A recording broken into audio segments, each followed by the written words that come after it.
The Swell Season podcast is recorded by the NewsStand studio at Rockefeller Center in the heart of Manhattan and is distributed by the Swell Season Surf Radio Network.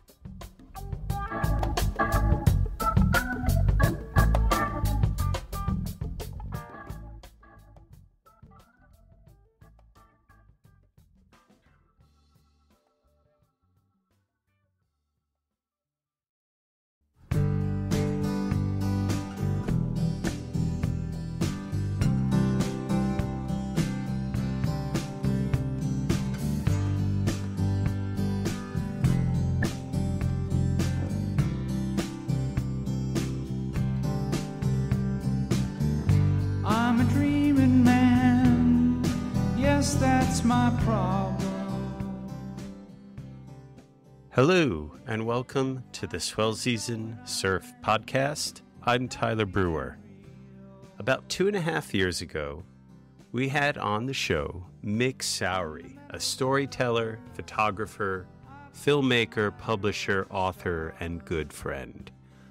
It's a great episode. I highly recommend you go check it out. It's episode number 148. But Mick was in town recently, a few weeks ago, and unfortunately I was away and was not able to catch up with him. And then the one day we were able to or supposed to record an episode, I got really sick from traveling, and unfortunately I wasn't able to meet up with him. But luckily, friend and contributor to Swell Season, Toddy Stewart, was able to get together and catch up with Mick. If you're not familiar with who Mick Sowry is, he is the award-winning writer, producer, and director of The Reef and Musica Surfica, two films that were made in collaboration with the Australian Chamber Orchestra, and quite possibly one of my favorite surf movies, definitely in my top 5, is Musica Surfica. It's absolutely stunning and beautiful and well shot and very creative and kind of whimsical. I definitely encourage anyone listening to go check it out. The other thing is Mick was a publisher and creative director for the Great Ocean Quarterly, a journal of art, ideas, and the sea. He's been featured in the Surfer's Journal, Surfing World, Surfline, and in 2022, he published A Spark Becomes an Is, a limited edition hardbound book of photographs and observations precipitated by the sudden death of his wife, Sue, in 2019.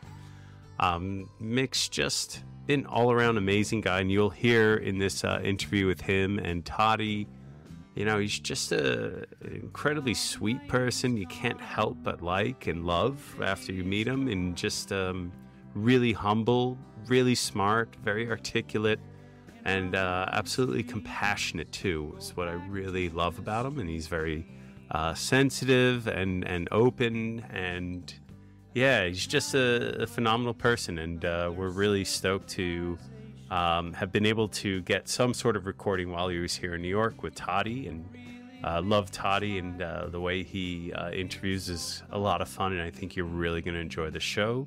So without further ado, here's Toddy and Mick, and we hope you enjoy this. And don't forget to go and check us out at Swell Season Surf Radio on Instagram, or you can go to our website, www.swellseasonsurfradio.com, and we'll see you on the other side. You.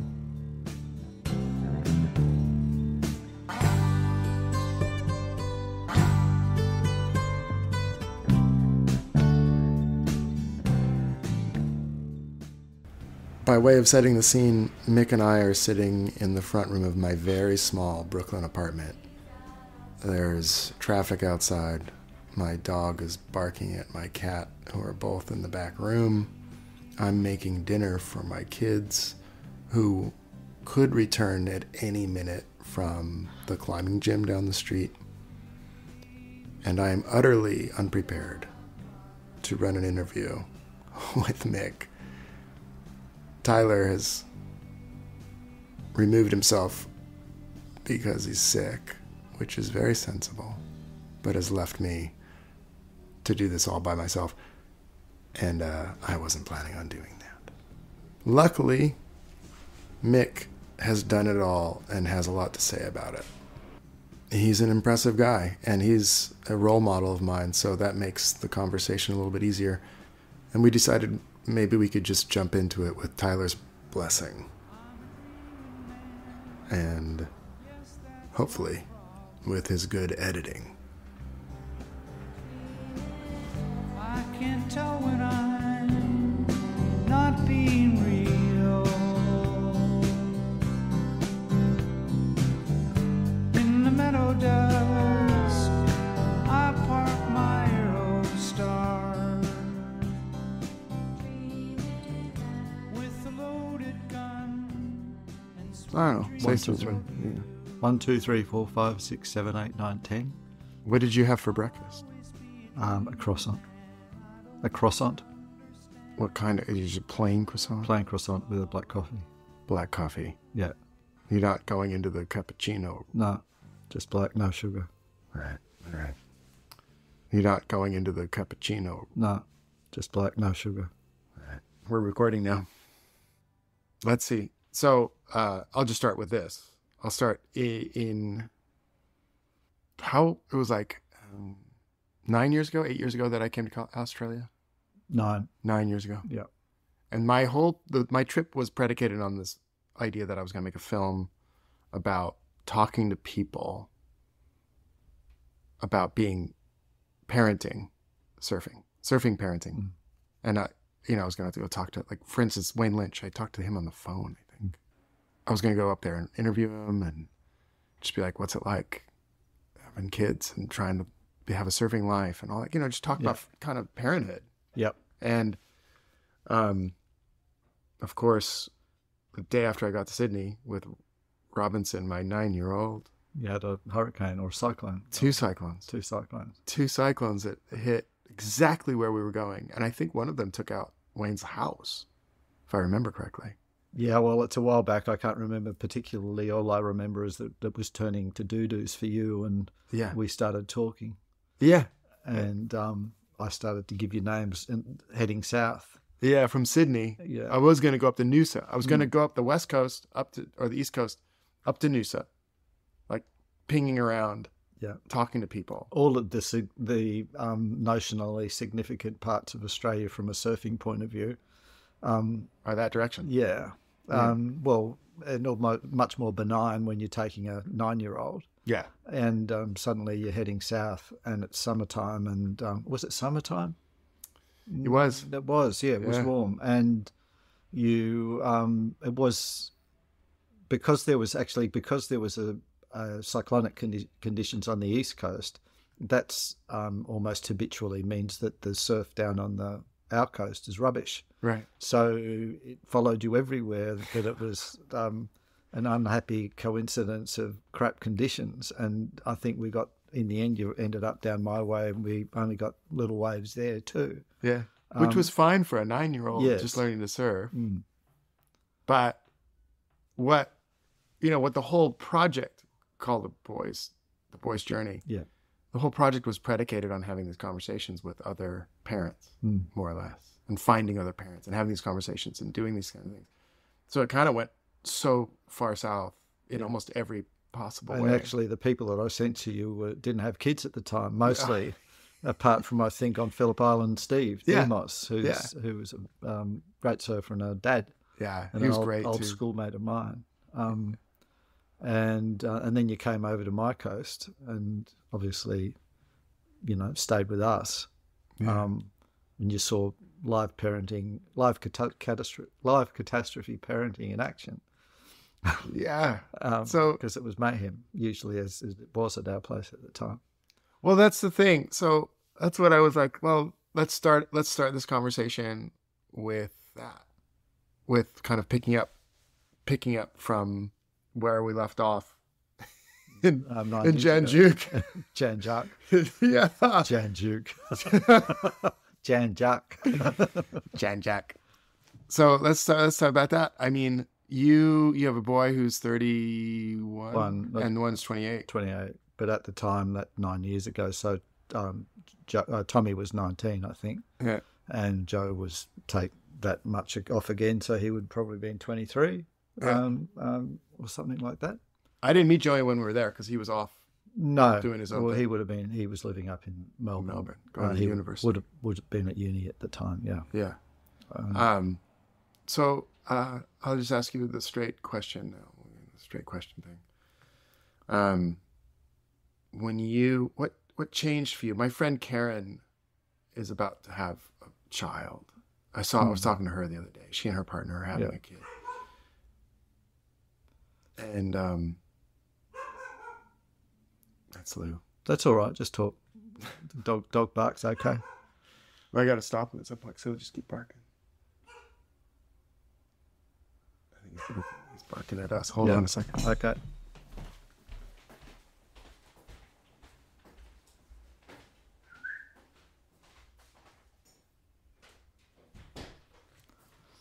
So, Karen is having a kid, and she was kind of like, "So, she was talking about the kid. She's like, what's it like having a kid? And, trying to surf because she's really into surfing, she's a good surfer." And I was like, "Oh man, it ruined my surfing life." And it did for a while. I mean, it didn't, and then it did. It goes through these weird cycles. I found that my surfing life as a father went through these cycles of, I would be, like when it was a little baby, it was kind of okay. Yeah. Because I gotta get away and I could come back, and there was like this weird kind of flexibility. But then it got to like toddler age. As soon as they start to get into school and all that kind of stuff, there was just no time. It feels like I was getting up at 3 or 30 in the morning, getting out for about a 45-minute surf, and then getting back, I was going out to ocean, Long Beach or whatever, driving through. Yours is a different experience to mine then, because I think way back when Sue and I met, she was aware that I surfed, and all I said was, you got to, this is part of my life, let me do it.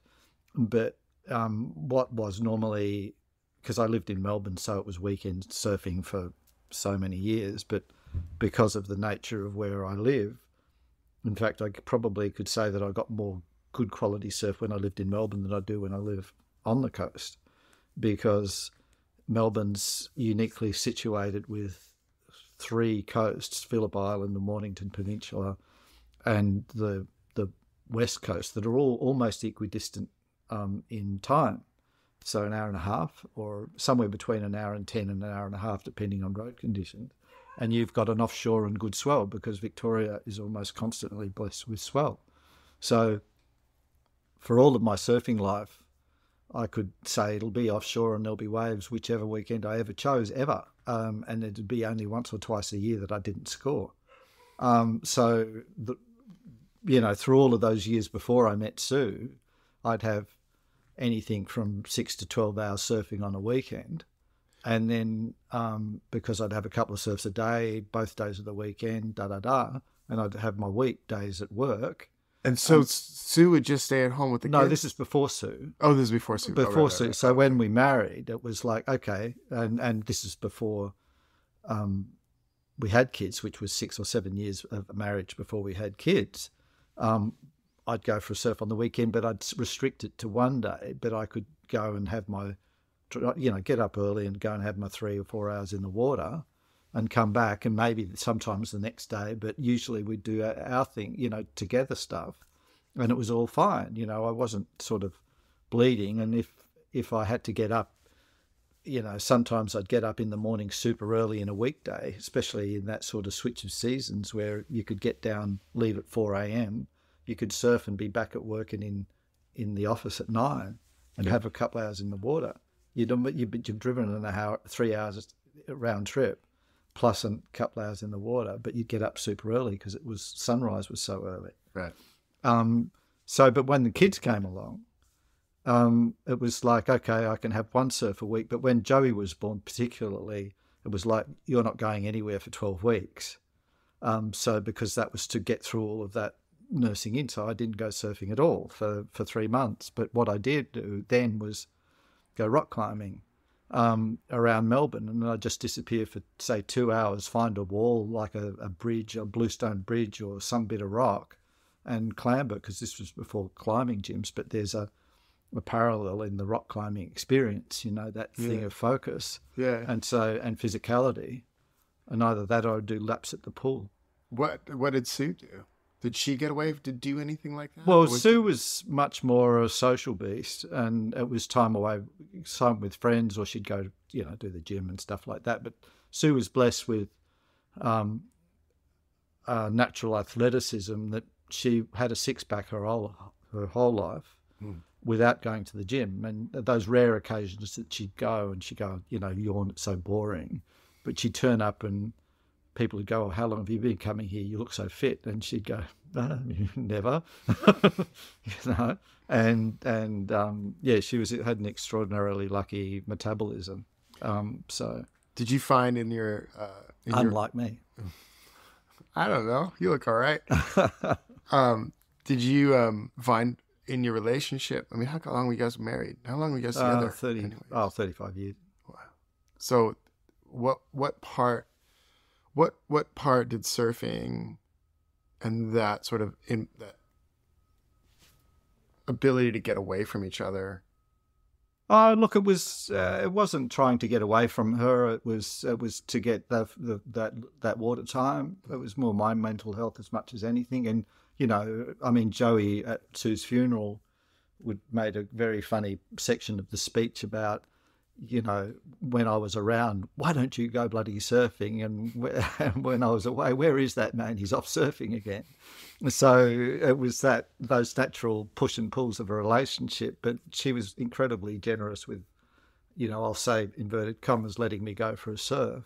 But and she was completely, not completely aloof from it. She understood it, and she knew so many surfers, and she came to know even quite a few through my various machinations, well-known ones, and became quite good friends with a couple of them who adored Sue because of the personality that she was. Wayne Lynch being one and Nat Young being another, because they were friends of mine through just stuff, like if you hang around the coast for long enough, stuff happens like that. But it was... she was kind of special in that regard. She's very generous with my time. She didn't sort of stop me, but at the same time, I wasn't overly selfish in going I'm not a pro surfer. It wasn't my career. It wasn't anything like that. So it was just simply a thing I did. But, as we get older, having that connection to the water keeps you, physically far above your equivalent for your age. Yes, for sure. And especially with somebody, like, say, a Victorian surfer like me, where we're blessed with swell and consistency. It's where I live is called the Surf Coast. It's just constant, and there's so many waves. I mean, you get a whole raft of, people with real longevity in the water because they're in it all the time. So we're lucky like that. Did you have, when you have kids, did you think, were you thinking, I'm going to teach them how to surf? And totally. And it was a complete disaster. Because we lived in Melbourne. So, from a very early age, I got them water safe. They were both having swimming lessons before they were one. And they both became very good swimmers. Like in the pool, they were both, highly competitive in their various age ranges, up until they just all, the various clusterfucks of life getting in the way of their athletic abilities. And both of them had swim coaches chasing them.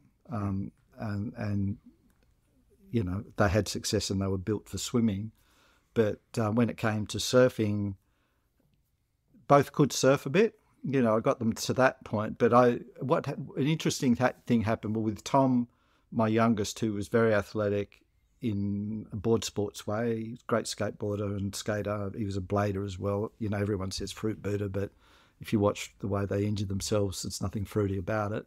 But he discovered that, and we lived in Melbourne, and it was very hard to learn to surf in Victoria sporadically on weekends in freezing winters, until you start to get into your teens and the wetsuits fit and you've got more time and all of that. And by then they'd discovered their own pursuits.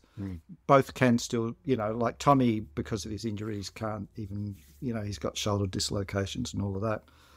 And Joe can still go out in the water and, go right and left and look like he can surf, but he's just more interested in his life up in town. But when they were both about 12, how you did your boys' journey? Yeah. Well, I took them away on like dad camping trips individually at that age. And Joey in particular, I took on a surf trip. And I remember distinctly this particular time taking him out to a break on Phillip Island. And we'd been out in the water and it was a nice offshore and it wasn't too big. And I said, I'm going in. And he said, look, I want to stay for a little bit. And so I'm walking up and I'm watching him out in the water and he's going for a wave. And I realised that he's got it completely messed up in his timing. And the wave's coming up and feathering behind him and he's still paddling madly and not looking at the wave. And I'm going, this is not good and I can't do a damn thing about it. And it broke. It was only 2.5 foot wave, but he was only 12 years old and it broke top to bottom and hit him in the back of the head and drove his face into the board and pushed his front teeth in. And he comes up with his teeth bleeding and I'm going, for fuck's sake. And that was the end of the weekend because we had to go off to the dental hospital to get all of that sorted. Just these days when you have fathers pushing kids into the waves now, and it's much more of a thing. Back then, it was a little bit more leave them to their own devices. I thought in that learn how to catch a wave, and they got to that. Look, it's to my great regret that neither of them surf because many of my friends, like the Days that you've met, have got all of the kids surf really well, but it just didn't happen for me. Yeah, I don't know what's going to happen with my kids. Well, I think in retrospect, I learnt not to worry too much about it because they both found their own joys and it probably saved me a lot of money in surfboards. Totally. So, yes. So from a point of view of being a surfing parent, it was probably nowhere near where I wanted to be. Yeah. It's more a solo journey for me now, and my surfing life now is obviously after Sue passed. I can just go surfing like it was always after the kids were sort of into their teens. Look, one thing that did happen through many years was school sport, and that you've got one were basketball and what were the other ones? Mostly basketball and the various school sports, swimming and football and whatever, but every weekend it was school sport for 12 years. So I'd only get these little windows for that schooling time of one morning a weekend where I'd go very early in the morning before the day of the sport, and I'd be back by 10 o'clock and I'd have still got a couple of hours in the water. Yeah. But I'd leave it before dawn, be back. I mean, I find that like even... So we were just talking about it just a little while ago. I was like, I really wanted to get my younger one into rock climbing, so that I could avoid the weekends that are kind of obliterated by soccer. I have to drive him all over the place to go to these. That's what happened with Robinson.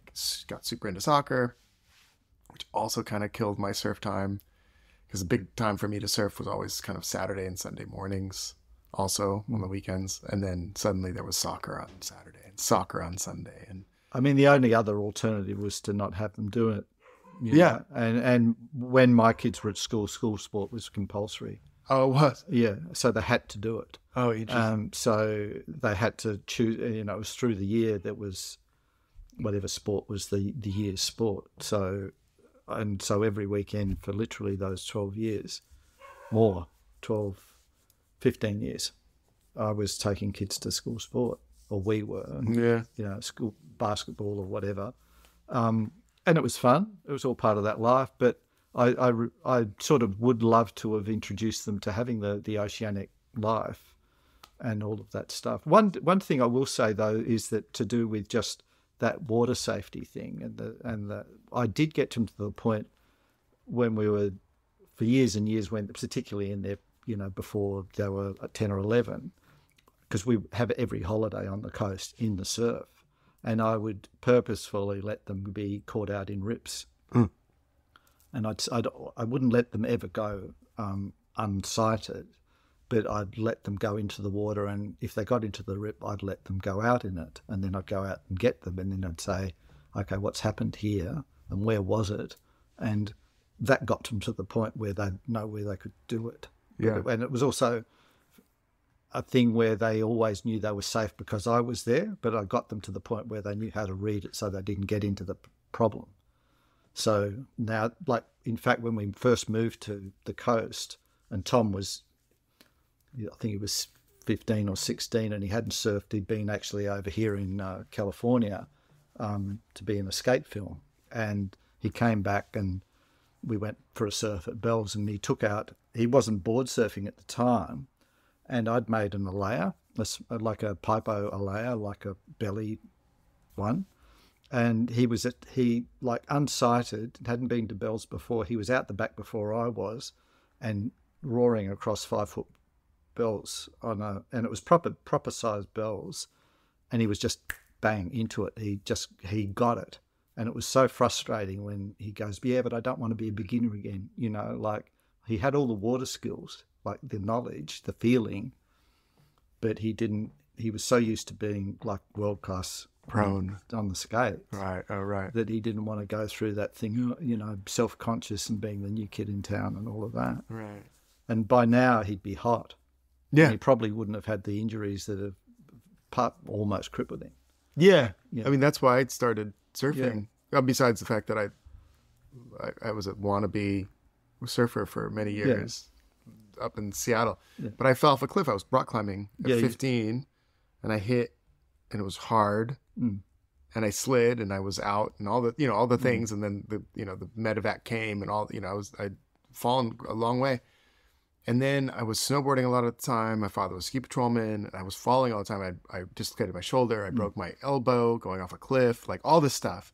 Finally, I was just like, I'm sick of hitting. I don't want to hit hard things anymore.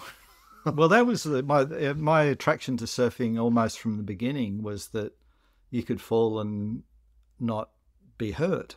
And I was always water comfortable because I lived on the beach, from my earliest, we lived in the water, like I was born in Fiji, and even though, my first few years lived on flat water, oceanic places, but not with waves coming in, or not big ones, but, snorkeling and, storm surf, body surfing, just rough water. And I was just comfortable there. And so when the opportunity to surf came along, I was right there ready for it. And my first, I think I've told you that, but my first experience or exposure to surfing was something like 1958, seeing a car with boards on top opposite my front gate with my dad.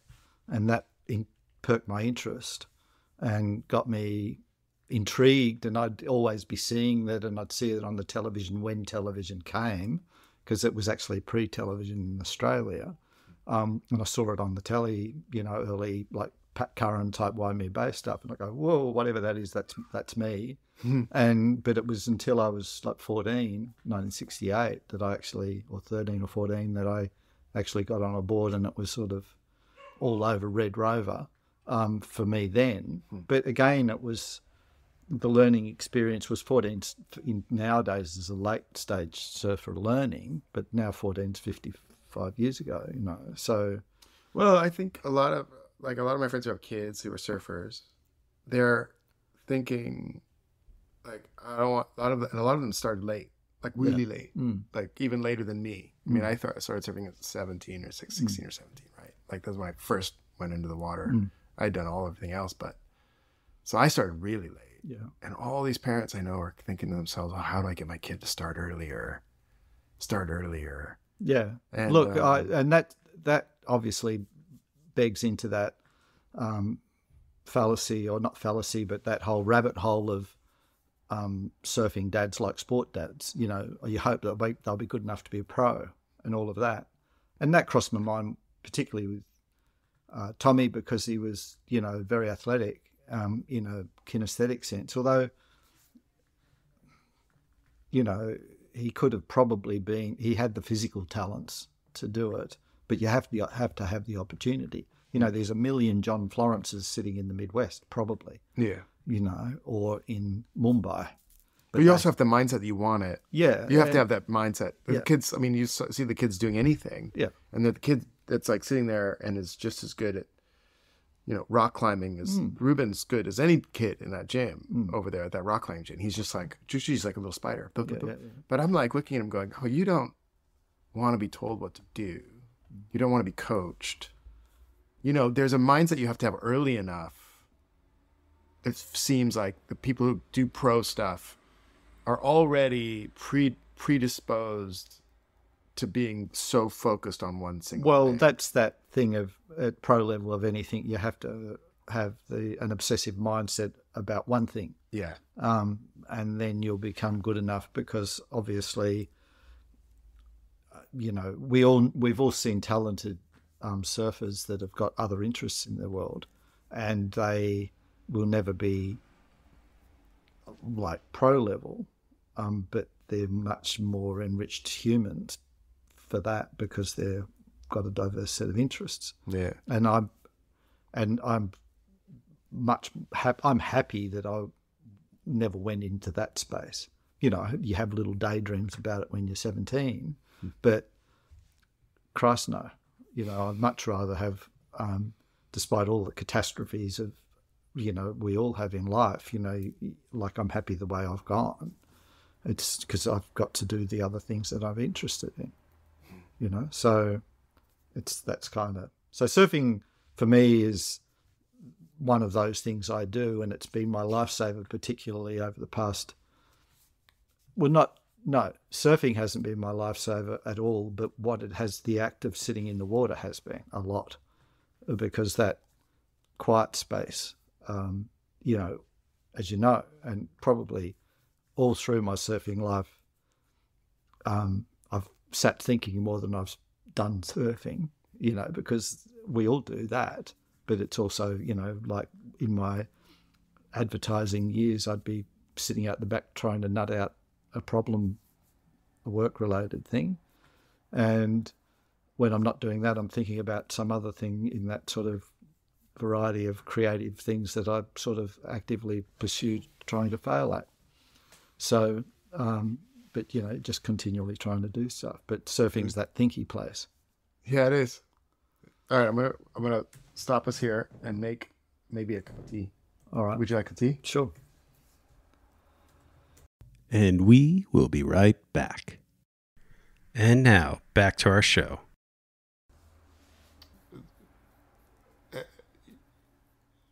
We lived in this really rad little house right on the park. Right. And then we got kicked out of that. Right. In a crazy circumstance. And this was the only place that was cheap enough To get into. It was like it was kind of like also what we could afford. Everything here is so expensive. I mean, place is really cheap, really inexpensive for it. And, Lou, he's just going to sit back there and bark. Then he's going to come up here and bark. Yeah. It's all right. It'll be just Lou in the background. It's Lou in the background. I have a dog. Just so everyone knows, there's going to be a dog in this podcast. Barking in the background because he loves Mick Sowry and just wants to be next to him. But if he's next to Mick Sowry, he'll bark right into the microphone. And we can't have that. And we can't have that. So we're in my apartment in Brooklyn, in Greenpoint, Brooklyn, having a conversation, and you will be hearing all of the sounds of Greenpoint, Brooklyn, including whatever sounds happen in my apartment. Happy days. Happy days. I mean, so there's a couple things going on with you that I like. Marina asked me, my wife asked me, she was like, I was so excited when you were going to come to New York. And again, I'll do like a whole thing about why you're here. But I was so excited when you come, and she's like, oh, you really love Mick, Yeah. And I was like, yeah, I really love Mick. Mick is an inspiration to me. And she was like, what? She was just being curious. She was like, what is it about Mick that's so much better than everybody else. I was like, well, you know, it's not better than everybody else, but he is a personality, you know, he's older. He's like an older surfer, an older artist. You and I are the same, super similar, like whatever we did, where our careers are similar. Like what we're interested, we're both artists, we're both surfers, both have kids, 2 boys even. You know, there was just a lot of things that I looked at you, and you've had all these things, and particularly, I've known you for only 10 years or so. Well, really, no, it's more like 16. Well, sure. You know? Yeah. But still, like, you know, what I witnessed in your life, there you talk about the crises and the catastrophes. I've witnessed those from afar. But you always just kind of got on with it. Yeah. And there were moments, I'm sure, that I didn't see. We would talk and you would just be getting on with it. And then you had a process of getting on with things, both as an artist, and you've always had like the sort of something going on. You just kept going. You just wouldn't let it die. Well, you're the same way with your surfing. Yeah, well, it's look, I'd say I couldn't say I'm a successful artist, but I'm an arts inclined person, and it's just what you do. And being of a creative mindset, whatever degree of success you have, it's kind of a curse. Both my sons have got it. You know, that's just the way they think, and every arts inclined person that you know can't let it go. And my trajectory as a young person, right way back, I could always draw and I could always write to some degree, and they were probably my most natural talents. But I was also incredibly curious as a kid, to the point that I didn't know what I wanted to be. And so when it came time to the part of life where you have to actually study, it was utter confusion for me. And around that time, I also discovered surfing, so that I was just wanting to go surfing when I should have been at exams. And I'd go surfing on the day of exams in year 12, or when I was final year. So I ended up having to repeat that year just because I went surfing on the day of exams. I mean, it was completely stupid and utterly illogical, but I didn't know what I wanted to be. And then I entered university doing something that I could get into just because I could draw. And at the time I was working on a tin mine in Tasmania in a school holiday job to pay for my next surfboard. And I tried to get into industrial design, and I hadn't done art in for about 3 years at school. So they said, do a drawing. So I went to the local post office and bought a box of coloured pencils and a pad and did a drawing and sent it into them and got into art school. I mean, it was that loose back then. And did a year of that course, then changed to design, graphic design. Still was uncommitted because I didn't know where I wanted to be, and ended up getting thrown out of that because I wanted to go surfing all the time. I mean, I was a complete loose unit, but ended up in advertising and made a career at that, because that type of mindset of curious and literate was probably enough to get you going back in those days. And then you learned on the job. And now, you know, it's oddly enough, 20 years later, I was lecturing that subject at the uni for a couple of years, you know, art direction for advertising. And there you go. And I said, I don't have a degree in this. And they said, it doesn't matter, we know what your work's like. Yeah. And so you end up doing it. But, you know, where was I going with all of that? But you did have a moment, though, when you had a moment.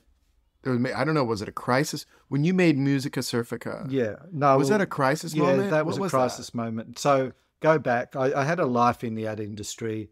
I was always drawing, or had some sort of painting idea or some sort of thing always on the side when I was in the office.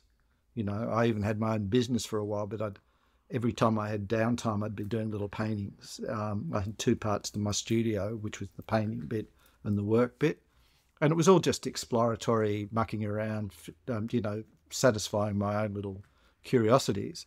But come to the point that I'm turned 50, and in the advertising industry, 50's old, and I really felt like life was passing me by to try chase some dreams. And so we owned the best part of we had a nice house in a good suburb in Melbourne.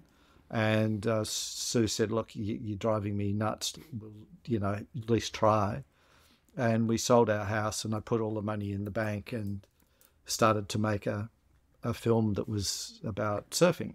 And I asked Richard Tognetti from the Australian Chamber Orchestra in a random email whether he might be interested in doing the sound design. And he rang me up, and one thing led to another. And I was suddenly off on Phillip Island with Derek Hind and a team of surfers doing finless surfing at a time when no one had a clue except Derek. Mm-hmm. And Derek was wonderful at it. But the premise of the whole thing was this risk in creativity. Well, that was the one that we gleaned from it. And so do you feel like when you were, let's go back a minute, when you were 50, you were approaching 50. No, I was past 50. You were past 50. Did you like see the writing on the wall in your mind? You were like going, oh, look, I just knew that if I didn't try something, I'd have just regretted not doing it. Yeah. And I had no, I was basically throwing our lives to the winds, literally, because I could have stuck it out and, moved from one degree to another but I'd never wanted to be, and this is true, I never wanted to be a boss. I didn't like being the arbiter of people's lives. I didn't like that idea. Yeah. I didn't like the idea of having to sack somebody. I liked nurturing people. That's why I really enjoyed lecturing and seeing somebody having a feel for them and going, okay, I can help you here. I can see where you're good at something and let you go. But I didn't like the idea of, because I'd seen it too often in my many years in the industry, of just shithead bosses and creative directors that were so full of themselves that the only way they could assert authority was to belittle people. I didn't like that, and I didn't want to become that. I didn't want to be part of that. So I got out, and a bad set of circumstances with the GFC, lost most of the house. So that sort of also coloured the ensuing years. What's GFC? The global financial crisis. Oh, right. Yeah. So I had put all my money in a fund that went, everything just went messy. Right. So I made Musica Surfica, and that's where I met you at the New York Surf Film Festival, and that was a turning point not a turning point, but a signal point, I reckon you'd say, in expanding my world of people that I knew that I really cared about. And that's where the beginning of our friendship was. Tyler Brower, to a degree, Christian Thiel, just because I met this New York surfing community that I suddenly felt connected to. Yeah. Because there was a really cool, smart group of people that living in this cosmopolitan city that had other lives. And that was the bit that I was interested in. Surfing was the common point. Joe Falcone, who was doing law or something like that, but then he was doing shaping, and just really interesting guys all over. And Dave Dennis with his T-shirts. And so I've never lost this connection to New York. And so I did Musica and blah, blah, blah. And it won all of these awards, but never made any money. But it's still when people see it, they still enjoy it because it had something to say in a quiet way. And do you, so in that sense, it was like it's a bittersweet success. Almost. Well, it was learning on the job. I'd never done a film before, and it was just winging it. And it wasn't just I had a good really good editor, and I had a couple of producers that were helping in different ways. And both of those guys, in Simon Whitney and Richard Keddy, contributed some sort of probably storyline experience that I was unaware of within the film mode. Mm-hmm. But the thrust of the idea and all of the cutting and all of that was sort of based around this sort of general idea. And you know what it's like when you're cutting a film, it evolves. It's a whole thing you have to learn about the film once you've already shot it. That's right. It's a whole other film you're finding. Yeah, that's again. right. It uncovers itself. It's peeling like onion layers or whatever. Yeah. But in the end, when we finished it, it felt like it felt in my heart when I conceived it. And that was kind of what I wanted. That's delicious. Yeah. Yeah. And so, but it was obviously it's the sum of all of the people that were involved in it. Yeah. But you've also like, I mean, I met you in 2008, I guess, at the set. Yes. Yeah. I think I have a picture of us standing next to each other. Some funny picture. With all these giant Americans and little big old guys. Men. Yeah. But I think the thing that we talked about all sorts of stuff. Like right off the bat, we had a good conversation. Yeah. And then ever since that moment, you and I seem to be trading, like, I don't remember how long it was between when we first met and we kept that conversation going. But just like, there always seemed to be something going on where every time I talk to you, you'd be like, oh, I'm doing this now. Mm. And then you talk to me and I'd be like, oh, I'm doing this now. Yeah. And there was this weird trading off of oh, I'm doing this, well, I'm doing this, well, I'm doing this, I'm doing this. You're significantly older than me. 20 years. Like really way older than me. I'm just joking. Well, I am. You're just about to be 50 and I'm just about to be 70. So. Yeah. So, but but you've been doing this a lot longer than I have. And I'm constantly looking at you going, if Mick can do it, if Mick can keep, and then you did the Reef and the Reef Redux, Great Ocean Quarterly. And I kept thinking, if he can keep, and then you always had these painting projects going on and you always had these other things happening. And I just always found that really like a not icon, but sort of like a whatever, put it up there. It's like, oh, that's a good role model. There's a role model situation there. Yeah, well, I do. I'd hopefully you'll do better than me. But I think more the point is the constant doing. I mean, what happened after Musica Surfica was that I was about 18 months later, I was offered the chance to do the Reef, which was a much grander idea that the Australian Chamber Orchestra had. And I found out, I think I've told you this serendipitously, that they'd already started putting it up and the advertising for the film, and it hadn't even been made and I hadn't been told I was directing it or even asked. And then I went, oh, really? And so the idea was originally again to take the orchestra up to a remote location and it was originally to incorporate Indigenous music and all of these things. And I had these grand schemes of sort of doing another extension of the way I did Musica Surfica and build a documentary into the concert, and even wrote a screenplay for it, or a treatment for it, and that got some traction. But I realised that I was muddying the waters in my concentration, and I sort of pulled back and just went, okay, I'll do the Reef. So I had to sort of build a structure to something that was unscriptable.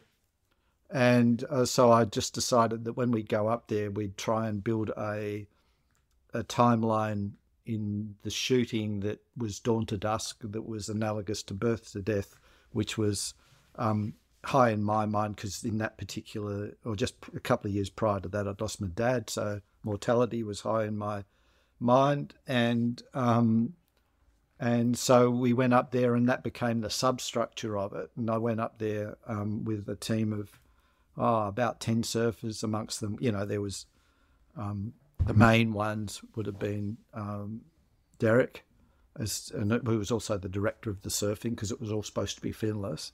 And I'd asked for Ryan Birch to come along as an adept who had picked up finless surfing. And we had Dane Beaver and Tully Beaver and that was kind of the focus of the surfers, and then a catering crew and safety. And we had to do all of this because it was a big production number, and they had members of the orchestra, and it was fantastic. And Derek's presence was probably iconoclastic. He was being Derek and that powerful personality that he has, and he brought a lot to the table in his surfing, and there was a tension between, not a tension in personalities, but a tension in Derek wanted all of the surfing to be finless, and I wanted there to be some finned, because we had a marvellous finned surfer in both Dane Beaver and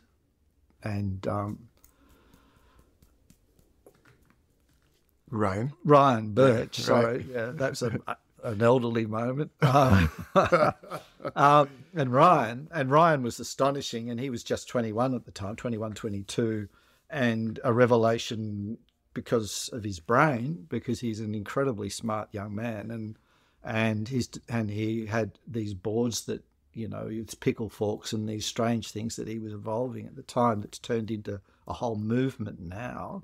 And you could see that happening then. And he was also astonishing on, he bought his Lord board, that square of styrofoam. So all of these things were going on, and we were shooting and trying to build stuff. And there was some creative tensions that went on. And there was the Night of the Long Knives, which is sort of probably less spoken about the better, but it involved alcohol and mayhem. But all of that created... and some very heavy waves. Oh, the waves were ridiculous. Well, sort of heavy. Tombstones you can't laugh about. I mean, it's a very powerful, it's like a 400-metre long pipeline when it's on. The truth was we never got huge tombs. We got maybe up to 8 foot, but, watching Ryan drop into an 8-foot tombstones wave on a piece of styrofoam is pretty interesting. We shot over a 2.5-week odd period. Then we had to come back to Victoria. We had 3 weeks to edit it, and then it was on the screen at the Darwin, Opera House, for want of a better word. And then it toured Australia, did the Sydney Opera House, did all that, went to China, went to Europe, and was quite successful.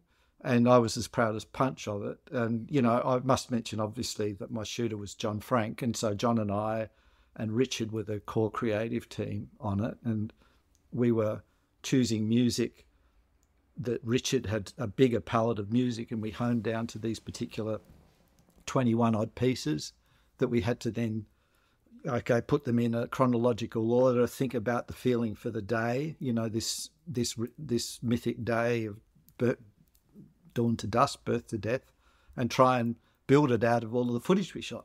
And it was just this mad, like a big painting that we were trying to create. And I was, as the director, and I say writer because very few words were written, but conceptually there was this timeline that I was trying to stick to. And the director part came in as much as anything in trying to stick to that conceptually as we were building it. And so John, whose editing style would have to be very emotional and feel-based, and mine was coming from advertising idea, and the idea was prime, and then the feeling comes towards the idea. So I was having to sometimes manage. John would do a cut, and it'd be, Johnny, we're talking about this, not that. It's this time of day then, not that time of day, because we've got this timeline.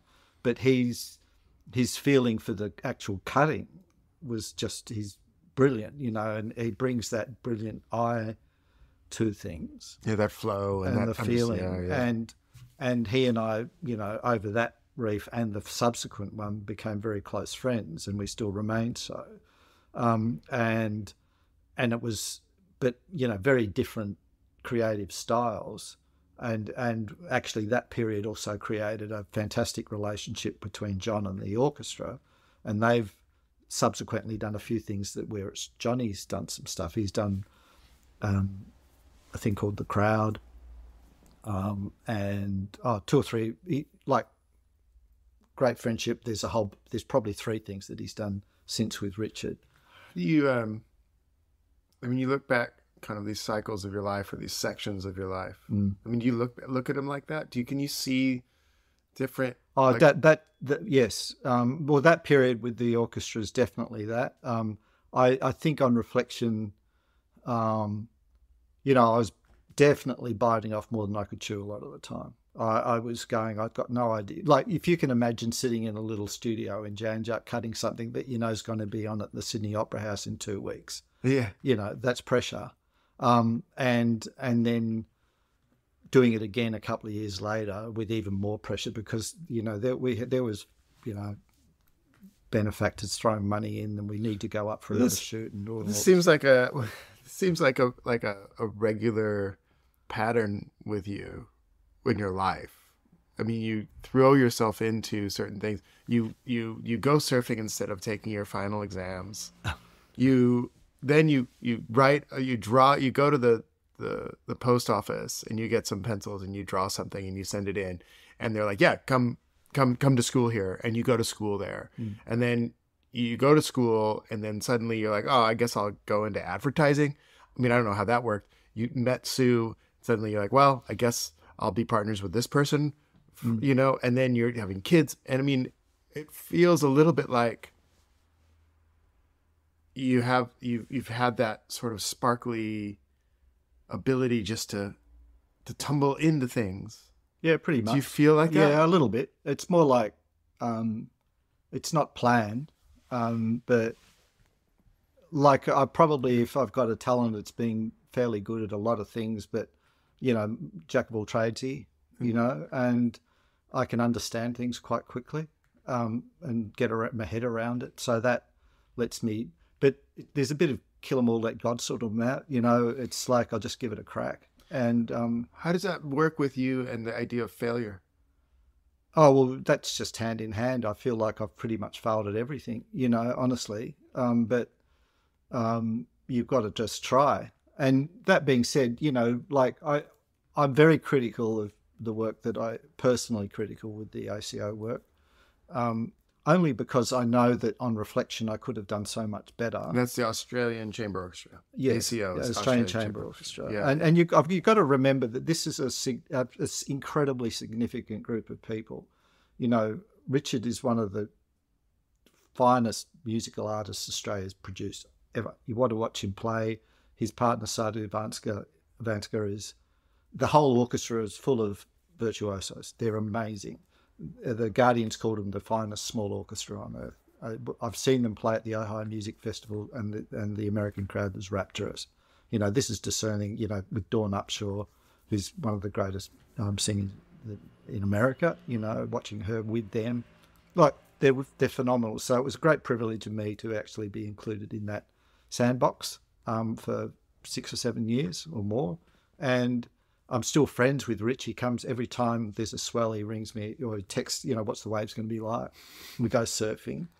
You know, his instruments, all of their instruments are off the hook, but I've had like $14 million, $15, $16 million worth of violins in my car. But you're critical of the final output. Well, I am, only because, like lots of things really, because particularly maybe the second Reef, I felt like, you know, there was all of this, try this, try that. And I wasn't strong enough, I feel, and probably too inexperienced to say, look, we need to not have that. We should do that. Richard threw some advice at me a couple of times that I didn't take. And because I felt like I was trying to keep the line of the idea. But it was a mixed, there was conflict, which is natural. And after the fact, maybe I should have been a little bit more collaborative, but I was just doing my best at the time, you know, and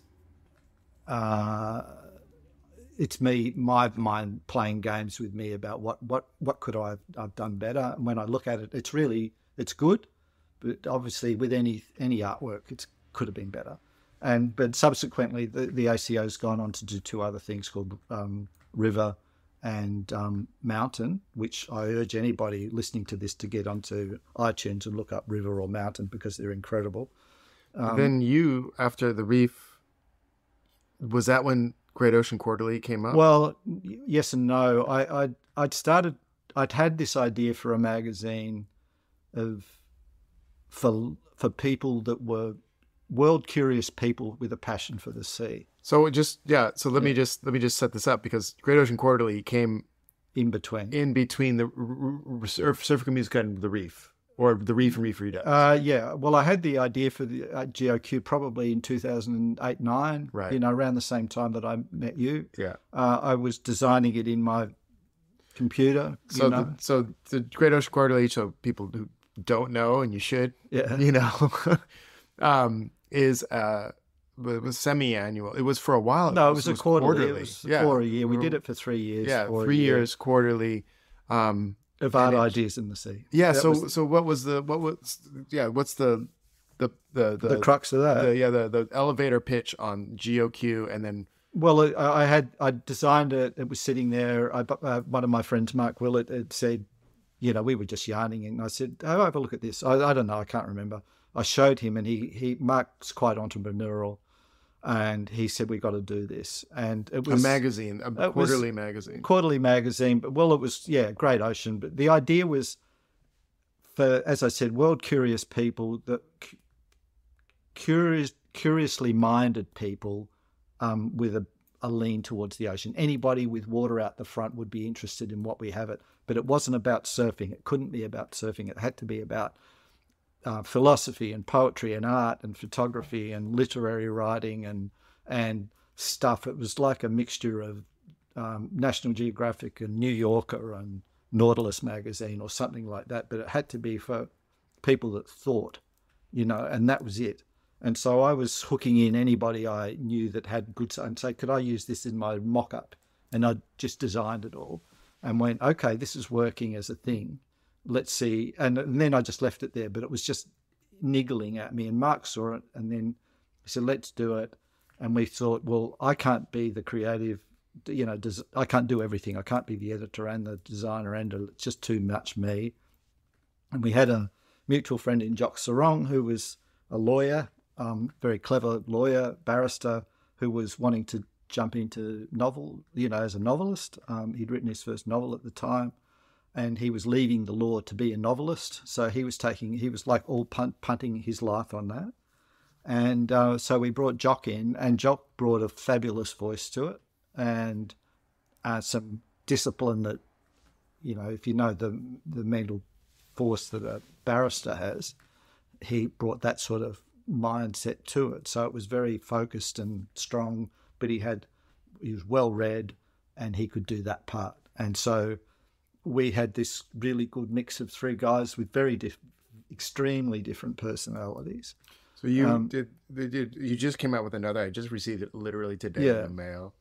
Now you're doing them as you will, as they're available. Okay, so the history of it was we did it. We were trying to get to a critical mass. Mark had done spreadsheets, and we thought in 4 or 5 magazines we'd be making enough money to make it a thing that we could keep doing for years and years and let it grow.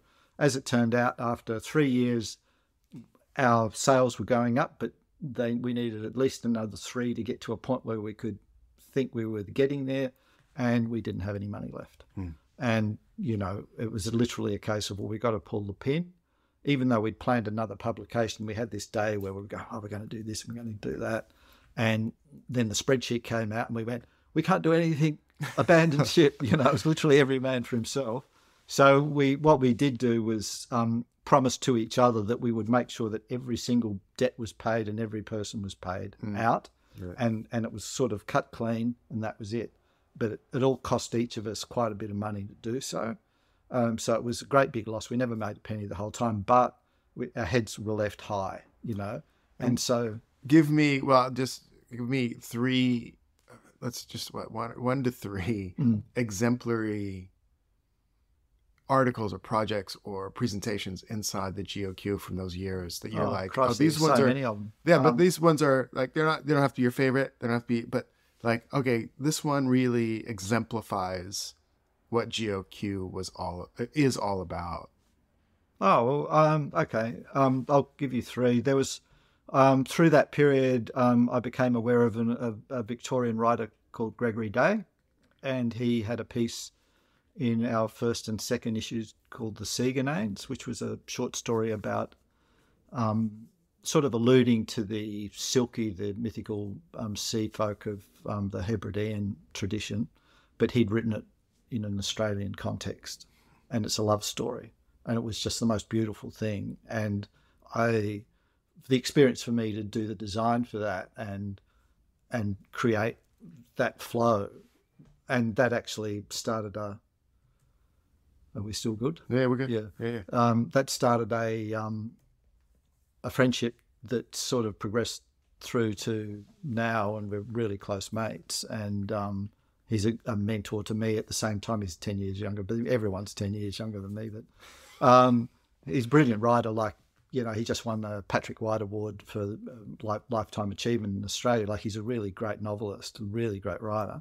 And Patrick White's a Booker Prize winning, I think he's even a Nobel Prize for literature. He was a famous Australian novelist from years back. But anyway, so Greg's book, I'm here in New York for we did a piece on a New York artist called Ran Ortner, who I think I discovered his paintings on that website, This Is Colossal, something like that, and was sort of quite taken by the artwork or the work, and got in touch with him, interviewed him for the magazine. We got on like a house on fire, like very similar mindsets. And we did a feature article on him, and we became friends. And that's why I'm in New York now, because he invited me out of the blue to his wedding. And it was one of those things where I went, this is once in a lifetime. I'm going to blow the bank, but bugger it, because I'm only here for 6 days. So 48 hours of flying in 6 days isn't that much fun, but there you go. And but Rand's work is like these monumental, massive and paintings of the ocean, like this space, kind of very similar, actually, well, not similar, but like in the same world as what you're doing actually with your photography. But that's another conversation. Yeah, indeed, and like I couldn't say it didn't influence me a bit, but at the same time, you know, you develop your own thing. But so Ran. That was significant. What else was there? Alexander Semenov, who was in one of the more recent ones, who was a Russian underwater photographer. Discovered his work, getting in touch with him. He's out on the ice in the Russian Arctic. Gets back to me. Yep, no worries. I'll send you all of these shots. You know, and in fact, we were doing on the absolute last issue of the mag before we folded it. We were going to have a piece on him, and I had all the images, and then we pulled the plug. So, you know, 3, 4, 5 years later, when we did the COVID edition of it, I went, I'm just getting, remember me, you know? And he went, yep, no worries. And they all come sailing in. And that happened time and again. And the great joy of doing the magazine was just discovering talent. You know, there was, what was her name? There was a young New York Zoe something, her first published poem, she was from up this way, and she sent this poem in out of the blue, and we published her poem, and it was really good, and all of that sort of stuff. It was new talent, established talent, you know, David Duboulet, who's had more covers of National Geographic than any photographer. And suddenly I'm on the phone to him, and he's in his house with his iPhone showing me where he, you know, this is this room and these photos. And you just, this wonderful thing, all this connection happens. And so the joy of doing a magazine like that is connection, and then being able to, it's like showing off your work, but it's everybody else's work. Yeah. And that's like, there's a generosity to it, and it's just fun. That's how I felt when we had the gallery, when we had the picture farm gallery. Yeah. It was just fun. It felt like I was showing my work, but it wasn't. But it's not. But it didn't matter. It was felt amazing. That's right. And and look, the challenges were like I had to design and build the magazine. Yeah. And I've got a very, very great friend who's a graphic designer, and every time I do it, he goes, "Oh, did you like it?" And he goes, "Oh, yeah. What was wrong with it this time?" And Richard Cook, you're listening to this, But he, you know, when you've got somebody, a guy I highly respect, but he's got there's the right way and the wrong way. But for me, it's all experimentation. It's try this, try that. But what I learned was that in the beginning of the magazine, I was doing that whole thing. I'm going to do a completely different design for every different article. And it was just too hard. In the end, I've just pulled it back to a simple, very simple style. but I'm constantly comparing myself to people in that magazine design area that are specialists, like Gray Murdoch, who does White Horses in Australia. Right. And he's brilliant, he's a brilliant graphic designer. I'm not a brilliant graphic designer. I'm just, like a lot of things, I'm okay at it. But I'll just keep going, but it's the broader picture of the thing that I'm just trying to get out there. And we will be right back. And now, back to our show. And just to stay on this, because there's one more topic I want to get to beyond this.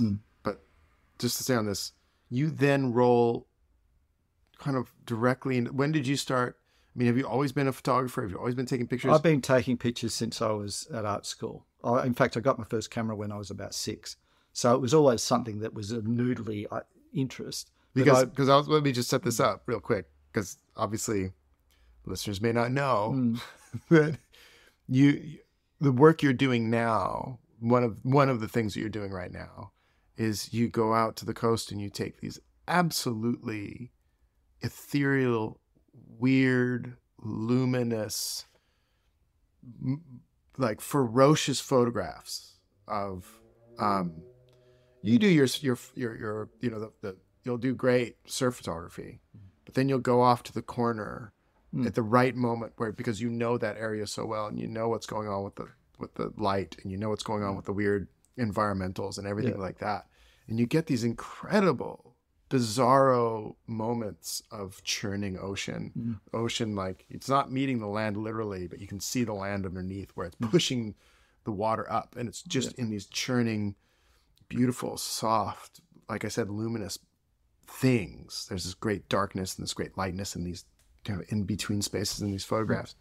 Just to say, you're doing that now too, and you've had two solo shows, one solo and one group show. Right. And you're printing them pretty big. Yeah, like 6 feet by, 1 meter by 6 feet. What are we calling? 40 inches by, what am I saying? 85 inches, what's 12, 70, 80 inches by 40-ish, sort of, that sort of, pretty big. Big. And because when you're doing ocean, you can't do itsy witsy, it needs, and the only restriction for me is literally file size. I'm shooting digitally at the moment, but like the premise with the photography is trying to, I suppose, show all through my surfing life, we've all done this, is the observational thing while you're paddling and you go, oh, I wish I could have shot that. I wish, we'll look at that, the details, the grand details and the small details. And so I think what I'm trying to do is share my view of the small and the mighty of my ocean, and which is an extension of the Great Ocean Quarterly in a way, in a pictorial sense. And I'm doing it. Look, there's no. I think in 2 shows I've broken even, but it's not about the money. It's about the opportunity to share it. I'm even conflicted about that, because it's just something that I do, and I've always done photos, and I've got lots and lots of them, and it's just that the act is what I'm more intrigued with.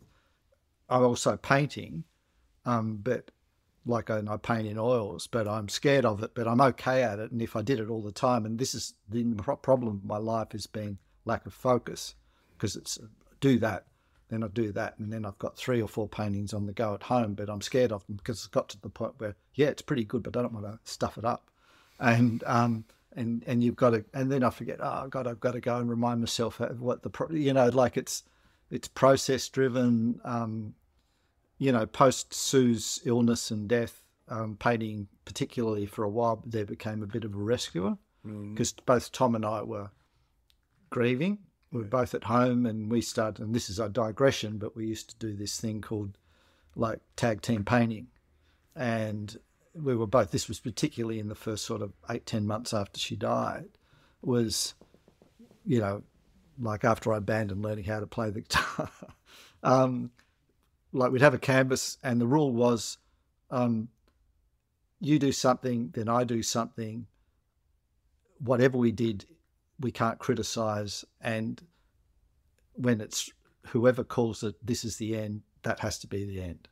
And we'd go back and forth making marks. And it wasn't pictorial, it was fully,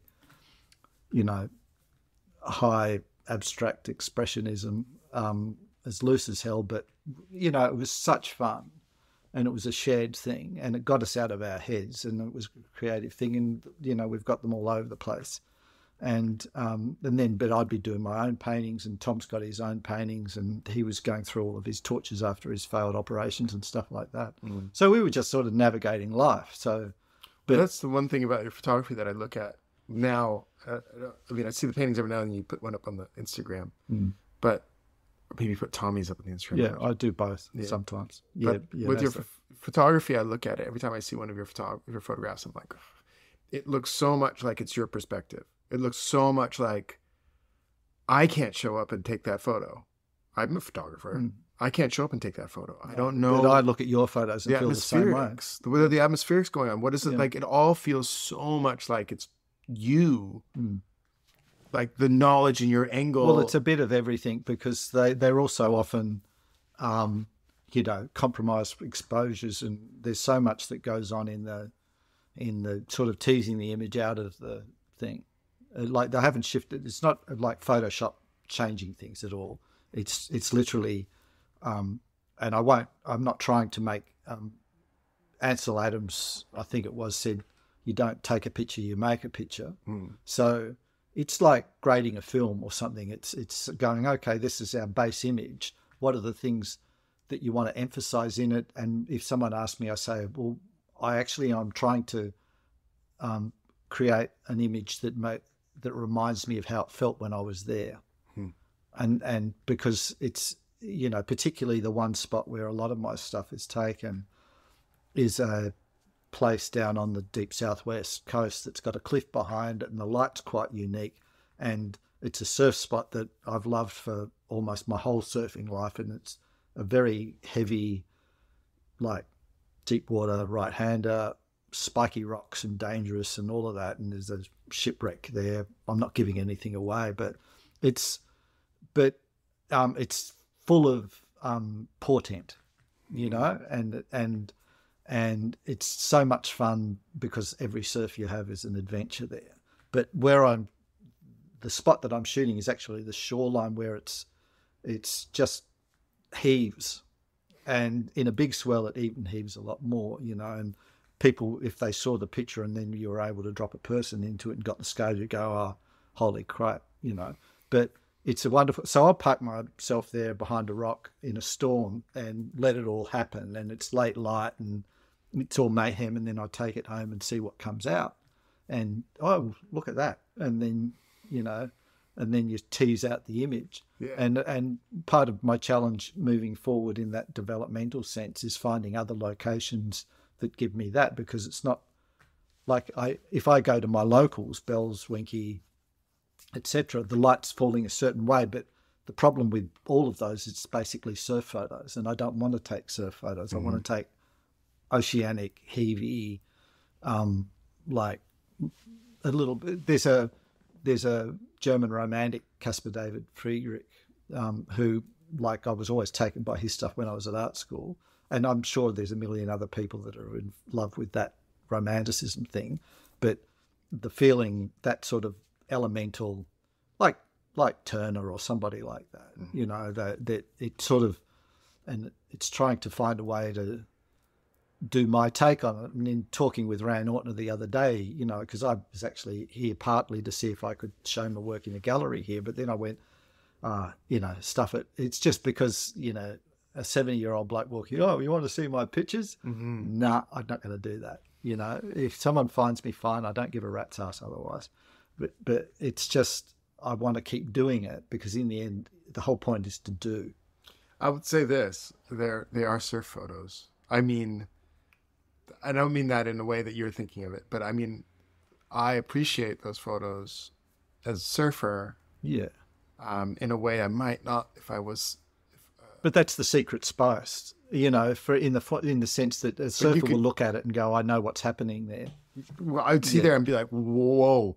Yeah. But that's not don't mean to say that there isn't another way to look at them, which I'm also looking at with my other brain, of course, which is the art brain. Yeah. And I'm just thinking about the densities and the light and the motion and the stuff that you capture within a frame that bounds this kind of crazy it's not violence, it's like ferocity or But it's just a light. It's like, I sort of see it as a kind ferocity, though. yeah, it's super soft.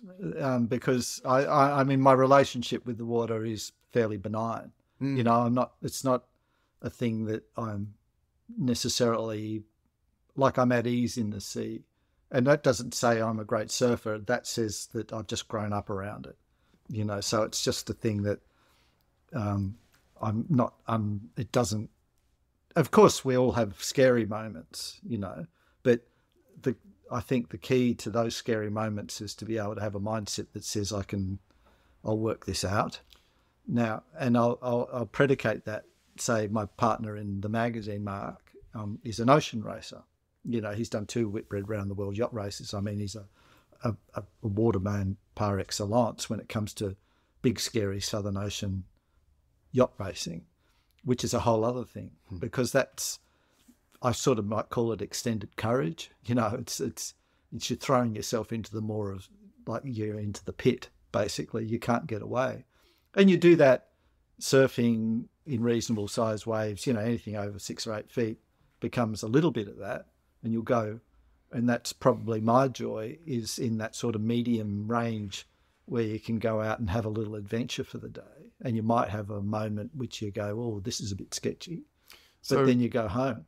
So you're still surfing, and you're still surfing at a level that, you know, maybe you might see other people around you, know, down in the West Coast, Surf Coast or whatever, you know, who are surfing at your age. I don't know. No, there's a couple, but not too many. Not too many. And I mean, that's a whole lifetime of experience and odd ocean wisdom and comfort. I mean, I'm getting older. I'm not. You are way older than me. I'm super glad to be. I mean, just had my hip replaced. I have a bad ankle. I'm a mess, but I'm super glad not to have to move so fast. I'm super grateful that I don't feel that weird sense of tension and competition that I used to have with other people. Yeah. Now something has shifted in after I turned 45, and I'm like, oh, competition is no longer this thing that's driving. It doesn't entirely go away. I mean, you know, back when I was sort of 50, 51, 52, I was going to the Little Aths with my son Tom, Little Athletics. Yeah. And you know, running 400s with him because I could. And I wasn't going to sit there like a dad and just not do anything. So, and ended up all the dads would come running, and we'd be all of these 14, 13-year-olds and all of these 40, 50-year-olds, and they're all trying to do 400s and 200s and stuff like that. And you're certainly different than me, because I think by the time I'm 68 or 69, I don't know if I would be paddling out into the waves that you paddle out in. But I'm lucky that I lived there, so it's a fairly normal thing. Yeah. But you're like out there. So the other day, when was it that there was someone filmed you? Yeah, well, that was dropping into that was a big wave. So you were filmed. There was a viral bit of Mick Sowry dropping in on it was a Bell's wave. Yeah. That was, what was that, 16 foot? No, we could probably 8-10 foot. You know, like, I mean, there's a silly thing, and I won't go into it, but it had a pretty decent. It was about 4 or 5 times overhead. Yeah. But it was Bell's. It was. It was a funny day. It was a very funny day because it was like smallish. It was about 5 foot, which what we would call 5 foot, which was probably, you know, twice overhead. And so I took my 7 foot board, which was just my like slightly steppy uppy one for a 69-year-old, and paddled out, and I didn't even get my hair wet. And then the swell really jumped. Like, even the locals, the like long-term lifers, said they'd never seen it jump so much. And it jumped from that size to towards the end of the day, there were 12-foot sets, like what we would call 12-foot sets, which would probably equate to maybe 15 foot in a lot of people's parlance. You know, it got really big, 5, maybe 6 times overhead. It got really big. So we're all out the back having a laugh because it was the usual crew sitting out there going, oh, it's got big. And what's happened with bells lately is that there's a lot of bigger boards out there as the surfers get older, and there's, more and more like skilled surfers who are getting older, and the boards get longer, so they're sitting further out the back, and everyone was sort of arced up with their, 9-foot boards and, just lots of foam and attempting to. It was a strong swell. And that particular wave, I just spun and got a quite late takeoff and a bit of a wobble. I had my front foot a little bit on the wrong side of the stringer. So I had that thing, oh, Christ, and there was a guy in front of me and I had to jam a turn with it. How you want to wiggle your feet into the right spot. So I had to turn and then wiggle and then a couple of sections. And it was basically an adventure of a wave. I was just trying to get round things. And then I got round the final section and I had face ahead and I managed to do a turn, and a bottom turn and a cut back type of thing. And then I was now I've probably ridden 250, 300 meters and getting towards the end of, towards the critical part of the ride at Bells, which is towards the button, the business end of towards Winky Pop. Didn't want to be there because it gets all ugly and very sort of compressed and bad, and there's a current, you can end up on rocks. So I got out, and so I paddled back out, and nobody had seen the wave, and I hadn't had a hoot. I think I got a hoot off one of the guys that I passed on the way down the end. But I said, I think that was pretty big, and that was the end of it. And everyone went, oh, whatever, and I got a couple of other waves and then went in. And then one of the guys on the beach said, was that you? And he made some sort of glowing sort of reference to what a good ride it was. But I didn't, again, thought, well, it was nice that you saw it, because I thought nobody had seen it. And then a few days later, it turned up in my inbox from Peter Baker, the shooter, who'd randomly just turned it around. He'd been shooting proper pro surfers out at Winky Pop, had got this wave of me at Bells. So, and it's a little bit weird because, it's full of flaws, but it's, for me, it's like, oh, righto, that's nice, and again, because of my age, people have started to, or had, this wedding the other day, because Rand had been sharing it with everyone before I turned up, and that's all that anyone wanted to talk about. And I'm going, for fuck's sake, I'm not a big wave surfer. I just happen to get a big wave, But you were a big wave surfer. Well, I like surfing reasonably sized waves, but, it's fun. But I told Tyler, so I was talking to Tyler before this, and I was like, I should get a bottle of Campari, because Mick is the most humble. He's the classic Australian humble guy who won't talk about things too much. Kind of holds it close to your chest. I'm like, I should get some Campari and really have, let loose a little bit. No, because I'm like, it's like I've always liked larger surf, probably because there's more space for you to hide your mistakes.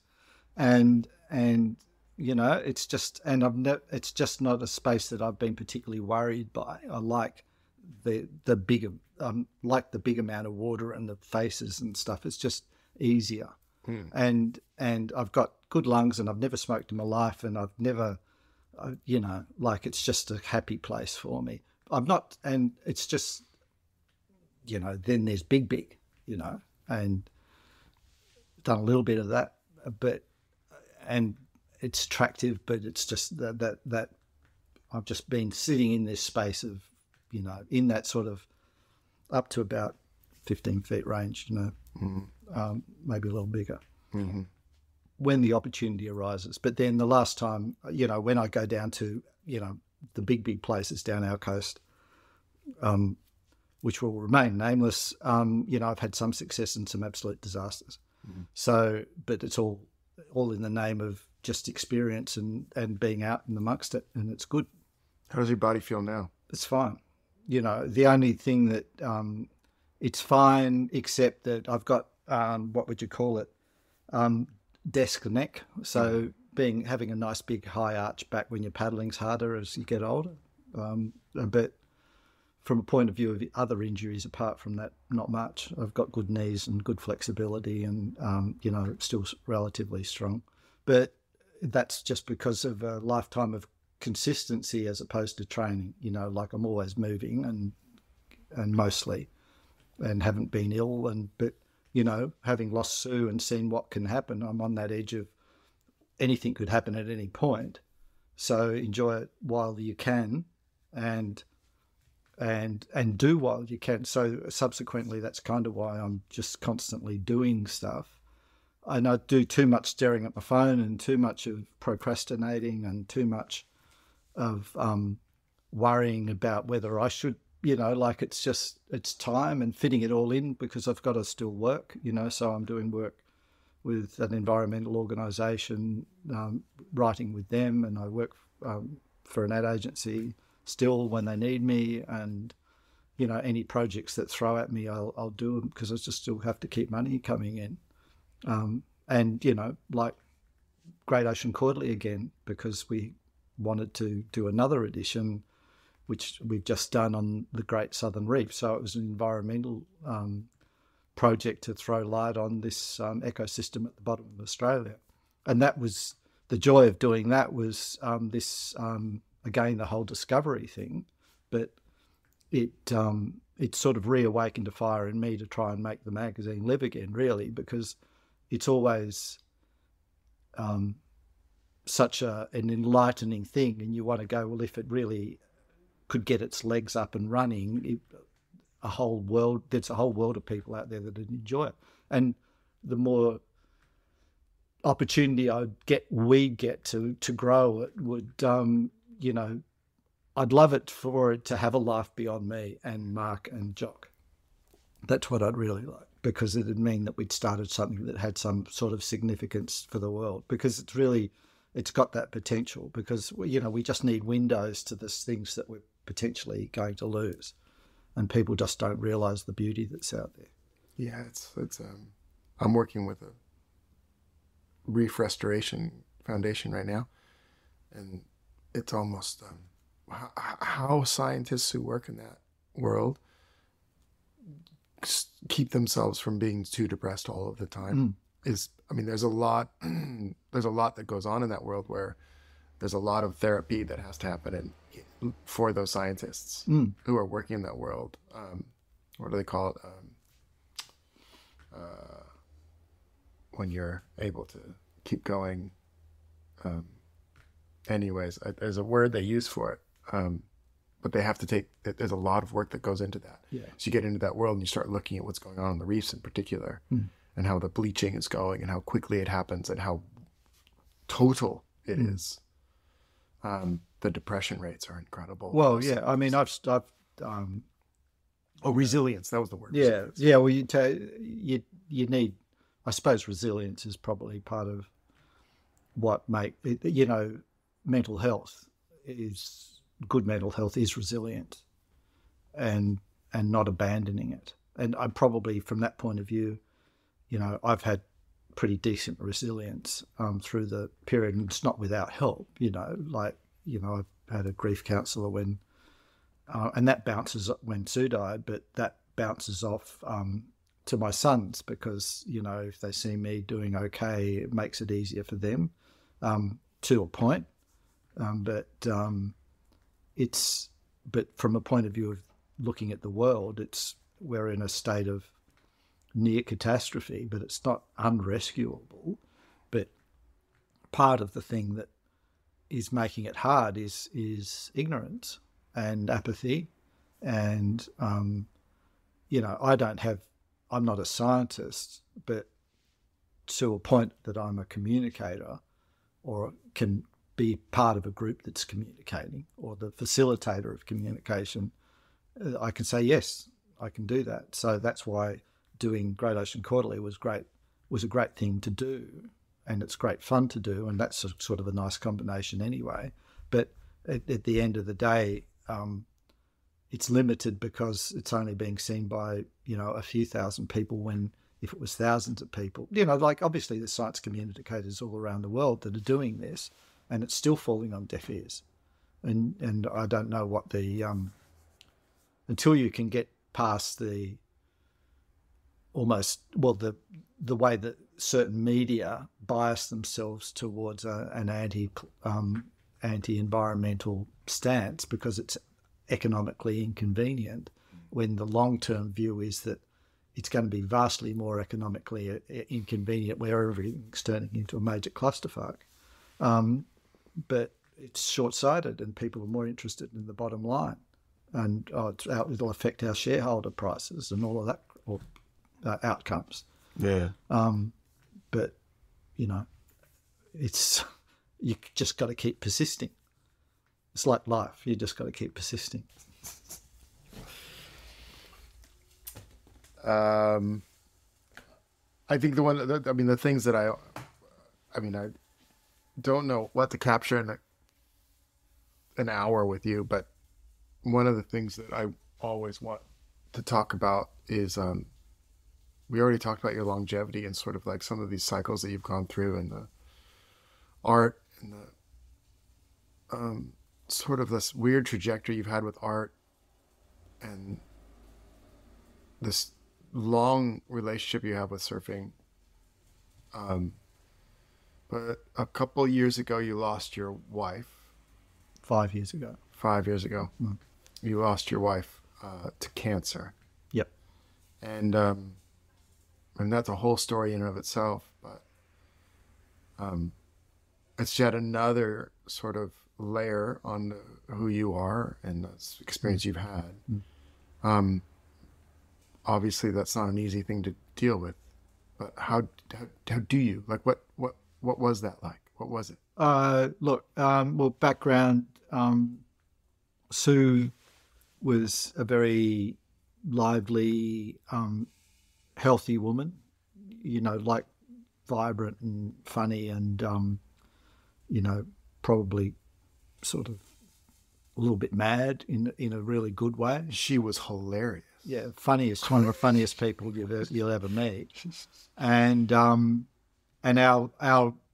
30, well, we met in 33 years of marriage. It was sort of this chaotic, dodging bullets, laughing, sort of maelstrom of emotion. But we laughed all the time.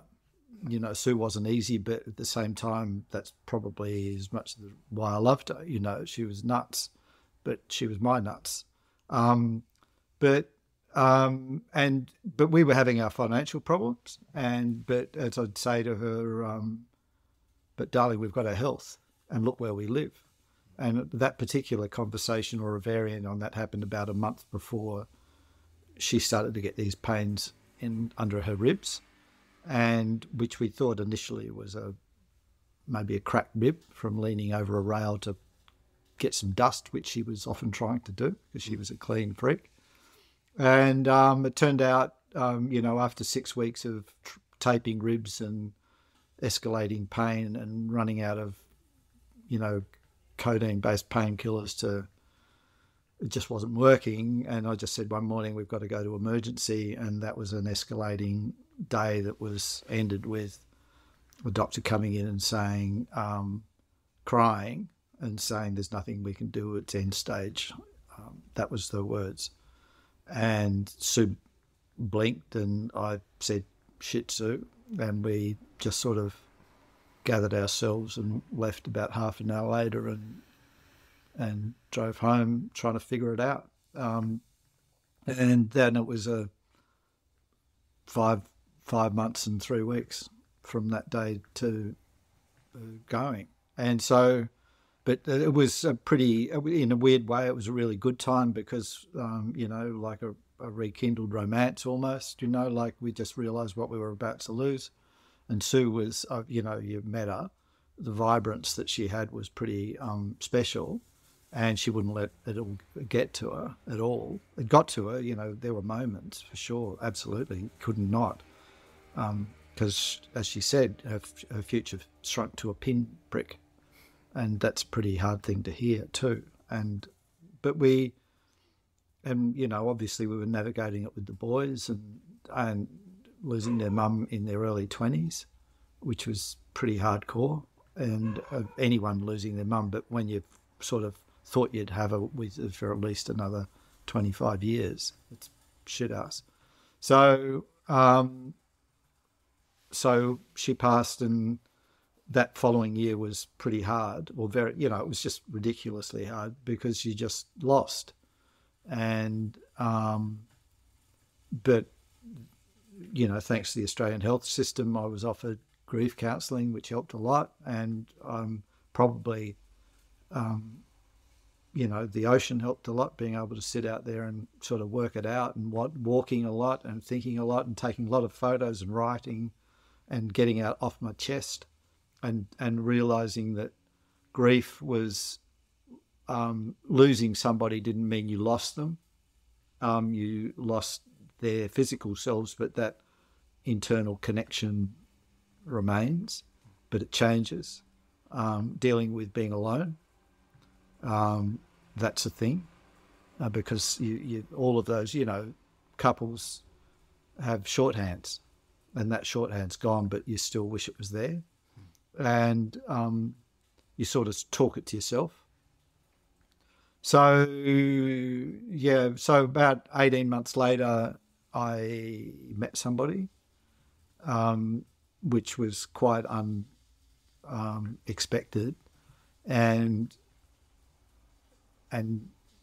that lady, I'm not going to go names because she's a private person, but I love her to bits. And she's doesn't replace Sue. She's her own person, and it's our relationship.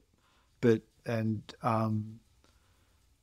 that's the glorious thing about loving somebody, is you love them for themselves, not for anything else about that. And love is one of those things that ambushes you. It's a hijacking, and you don't expect it, and it happens. And I was lucky enough for it to happen again. And however long it lasts, I'm damn lucky I'm already there, but it doesn't mean I've abrogated an emotional space that Sue occupies. I've created a new one for Penny.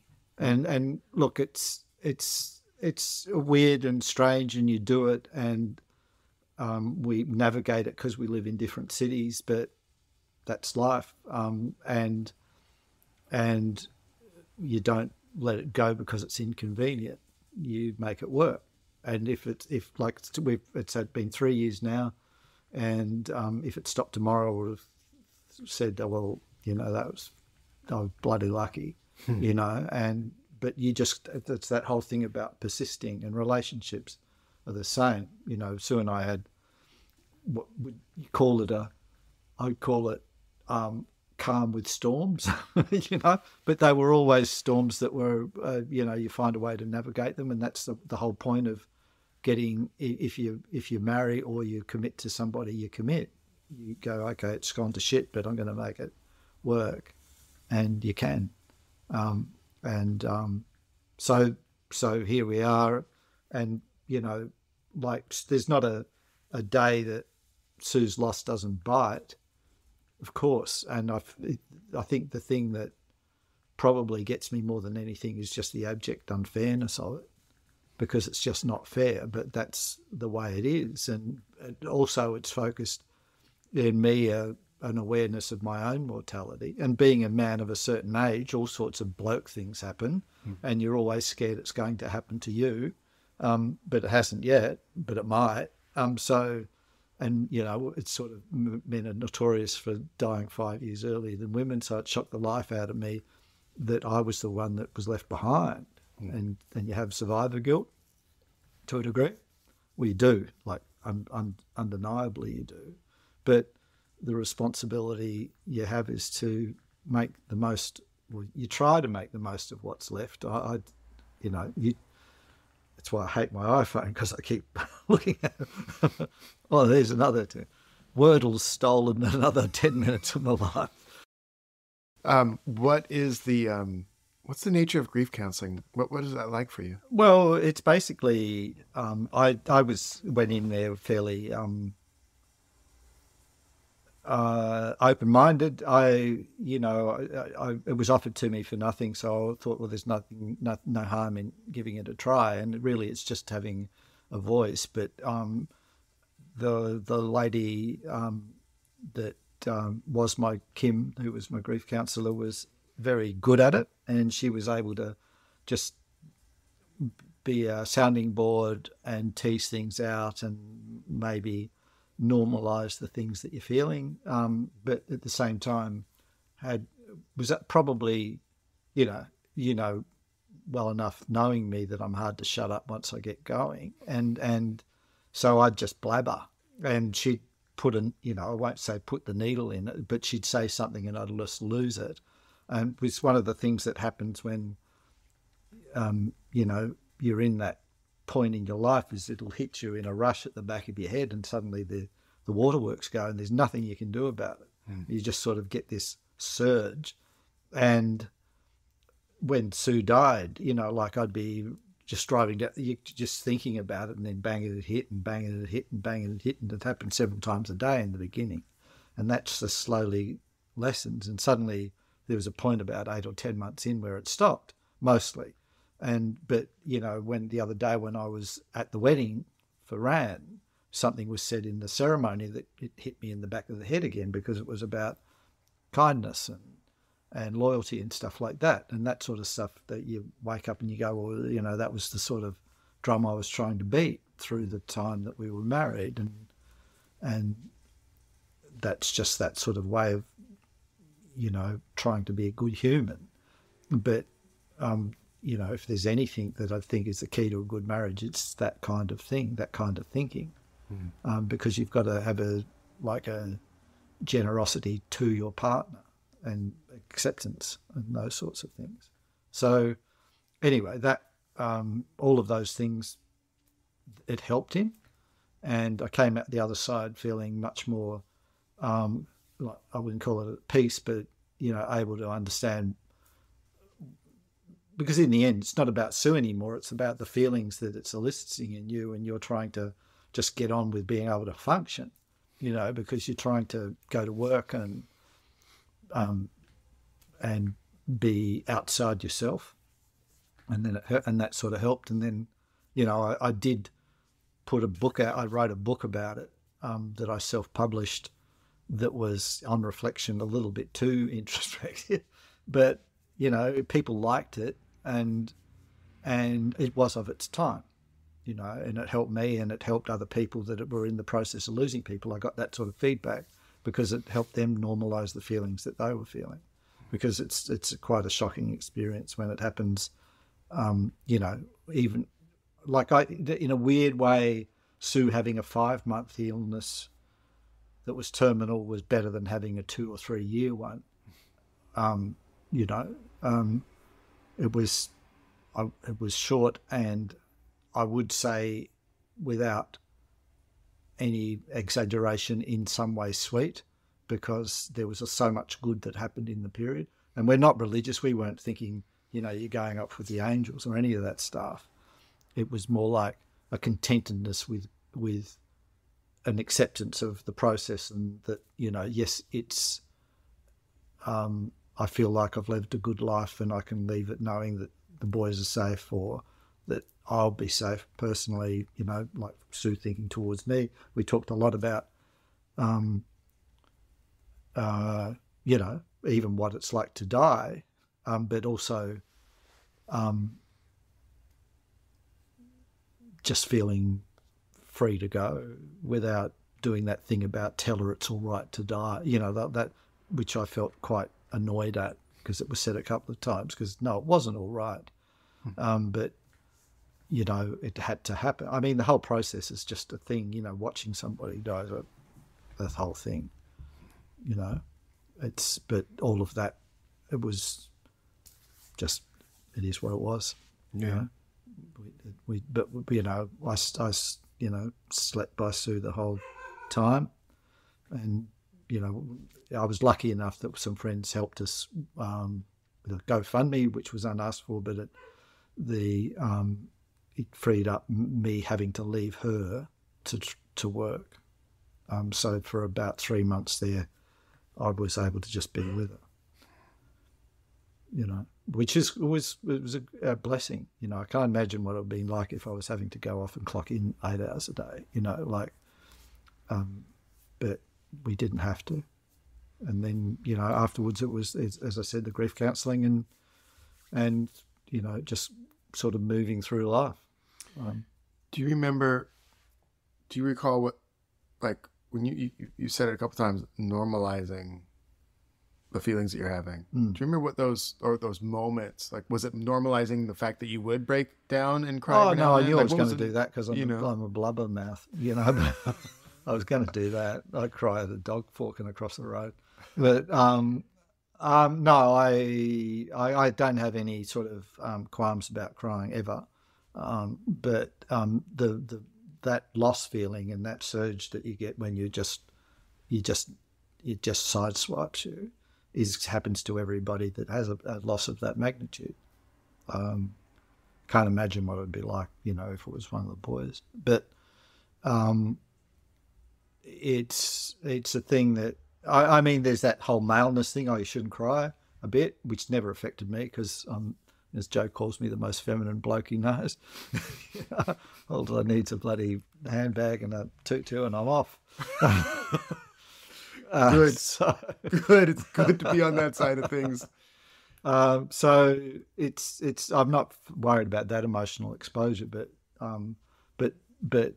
just the intensity of it for anyone that loses them. Just understand that it will lessen, it will become easier, and that there is life after it, and you can be happy. You're allowed to be. You know, you have to have that permission to be. I think because I watched for instance, my grandmother, you know, 50 years ago when she lost her husband, my grandfather, and it was just this long period of mourning that was beyond the pale, but it was the way it was back then.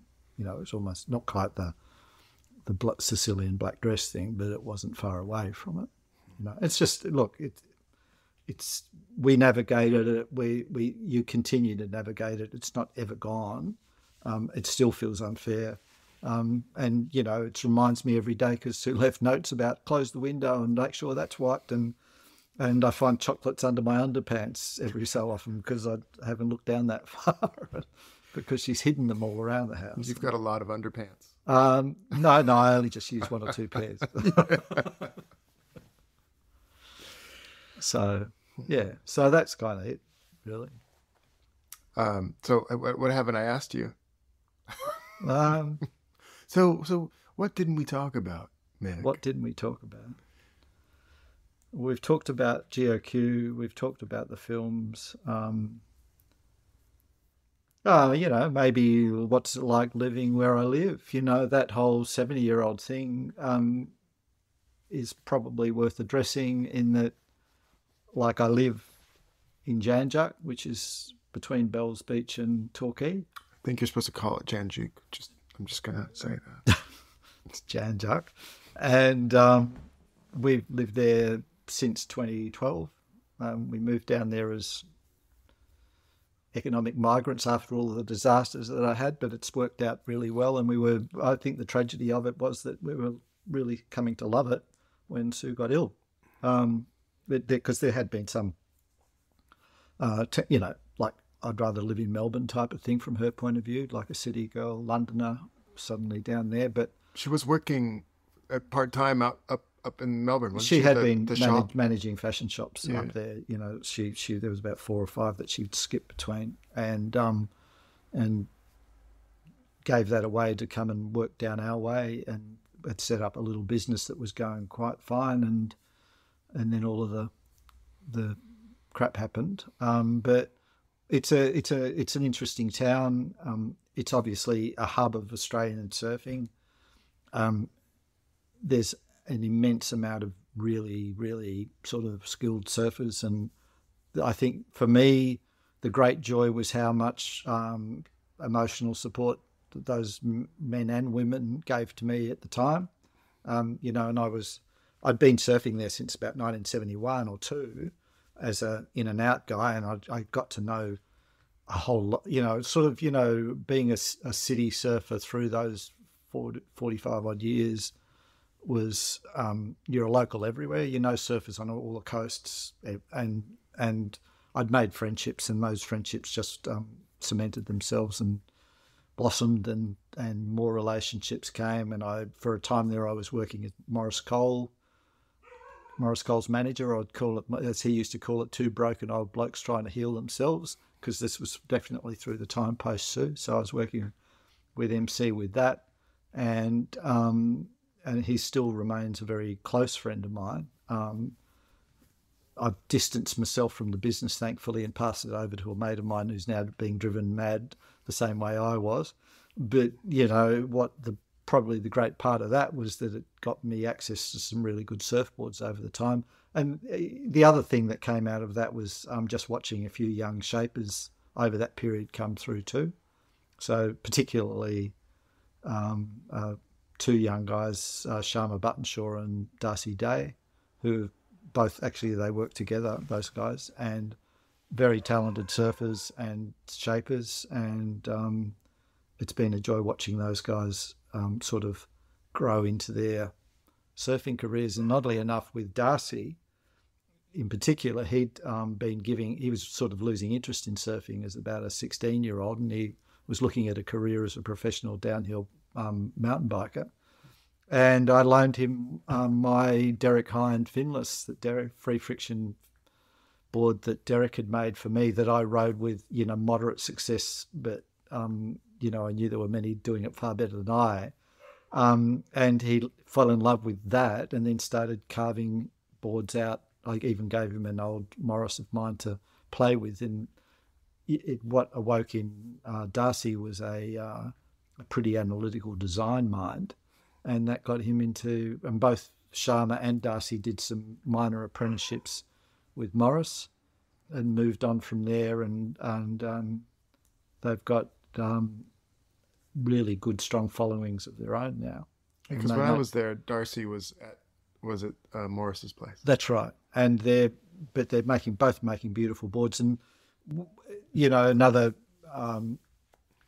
young shaper called Marcus Hyatt, who does his boards, and his boards are exceptional as well. So it's just really good watching young talent, because, you know, Torquay had been a place with this group of well set in shapers that had been there for a long time, and they're all good, but just to see a new generation pop up. And there's a middle ground, you know, Corey Graham and Dicko and Babel and all of these different brands that are coming through, and Joy Mill Surfboards, which is really more a glassing shop, bit like Moonlight. Mm-hmm. And so Torquay sort of had a real renaissance. And so it's all happened since I've been there and watched them all and just seen the energy in the place. And so from a surfing point of view, it's just really lively, and it really blossomed through COVID when there was that big everyone was buying surfboards. Yeah. And the only thing that's not good is the crowds has just gone through the roof, but that's happened everywhere as we've got that influx of adult learners. So you're navigating a change in surf culture, people not understanding the rules of the road and dodging people and getting older. Like my wave count's dropping like a stone, because like I had this thing that up until I grew the beard, I'd be shaved, you know, I'd have a shave and then it'd grow back, and I'd have a shave. And if I'd had a shave, I got more waves than when it would grow back, because it'd grow back grey. And they'd see me, old guy, not old guy, old guy, not old guy. And now it's always old guy. And, you know, how you put a hood on and your face turns into something resembling a prune with a beard on it. And it's like, oh, you know, so you just sort of get more patient. What are you writing right now? I've got a few boards. I've got the board that I rode, that big wave, was a 7-foot board that I sort of a self-designed thing that I a very neutral 7-footer that was V all the way, that I just wanted to try something that was absolutely without personality. To try and just see just how just a general, but I knew that it'd work in a range of wave sizes. and be a good paddler. It's a epoxy V all the way with a slight double concave, and the Boots Garrard at who runs Joy Mill kindly just said, let's try it, and he ended up doing one for himself and he loved it, so we had two, and he does it as a variant on it. It's a model now, but it worked for me. I've got a lot of Morris Coles boards because we're lifelong friends, and I've been helping him, so I've got a fish of his that I love that has got a super deep fish tail that's an inverted. It's not the normal convex, it's a concave. Like you can imagine, it's almost impossible to describe, but it's everything opposite a fish is. And if you took it nose to tips, it's 6 feet, but if you took it from the apex of the fish, it's probably about 5'9". It's a really, really deep cut into it. So, but it goes fantastic. And then I've got a 6'8" step up of his. I've got a 8.3 gun. I broke a 9.6 gun last Christmas in Big Surf down south, which I've got another one on order. Which is slightly scaring me because it means I'm going to have to go down there and surf it. But big bells would be useful. I've got. We just had the World Longboard titles down our way, and I, through Morris, ended up hosting Steve Sawyer, who was the world champion in 2018. So he stayed with me. So I got to meet Steve and watch a world-class longboarder, and ended up he was unloading one of his boards because he was flying over here and they were charging him a bomb. So I ended up buying a board off him. So I've got a really nice 9.6 log of his. And what else have I got? I've got like about 10, 12 boards lying around in there. Do you have a board that you take out more than any other? Yeah, probably like the fish I take out a lot. I've got a 510 hipster T of Morris's that's like a little tiny fish that I really like in small surf. I've got what else have I got? I've got a 6.5, another one of Morris's that I ride a hell of a lot too, like a sort of a medium sort of. Actually, no, I've got a Sharma Buttonshaw twin that's 6.5. That is probably one of my favourite boards I've ever had that I've been riding. And it's like kind of, for me, it's now a short board. I did a little run of riding some experimentals. Like over the past 6 months, I tried a laser zap, Shane Horan laser zap with a star fin on it that was 510, a side cut Mick Mackey square-tailed thruster 6.2. Like all these boards, Adam Robinson, who's really a wonderful surfer with a wonderful board collection, he said, try these. Yeah. And so I was trying all these boards, but I realised that a performance board around 6 foot was just starting to get, not hard to ride, but hard to get waves on when you're dealing with everybody else in the water, because I'm 69. Right. So I could ride them, but my wave count was dropping like a rock. I just need that little bit more paddle. So like the fish is flat rocketed and got a bit of meat, so I can ride those sort of boards, sub 6 foot, no problem. But if it's a pro level thruster, forget it. It's just not because I can't actually surf them. It's just because I just don't have the same energy as a 20-year-old whizzing around. A friend of mine, Jack, tells me that he's in Santa Cruz. So he surfs a fair amount. Yeah. He says, I go out and get 10 waves, and I never get 11, and I never get 9. Yeah, well, I'm more like 5.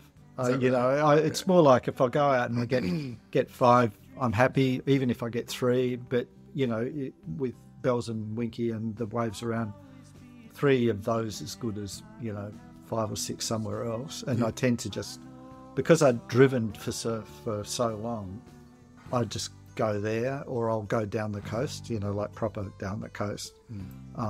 Lately I've started to drive a bit more just because the crowds are driving me bonkers, but just look, it's just water time, and And also picking your time. You can just turn up and you go, there's no one out, and actually the swell's just kicked. So most of the local guys around my way will check it 3 or 4 times a day. It's a thing. And you just have a look and go, oh, nothing, or, woo. And the boards are in the back and you might just jump in for a bit. And you know, if you really wanted to just get in the water all the time, there's just so many opportunities down there. It's just a case of, like, I do have a rule. If I have work, I don't surf. So I have to get so I surf throughout the year, often in ship, because I've passed up on the offshore because it's in the morning, and I'll go out in the afternoon. But that's just my rule. You know, I just feel guilty. And being raised as a child Catholic guilt doesn't go away even when it comes to surfing. That's what the magazines don't talk about. Well, I don't know. I think the boys might be coming home soon. Yeah, I think we're there. I think we're there. Tyler, I hope we did you proud. Hope you have a good time editing this. Yeah, good luck. Good luck.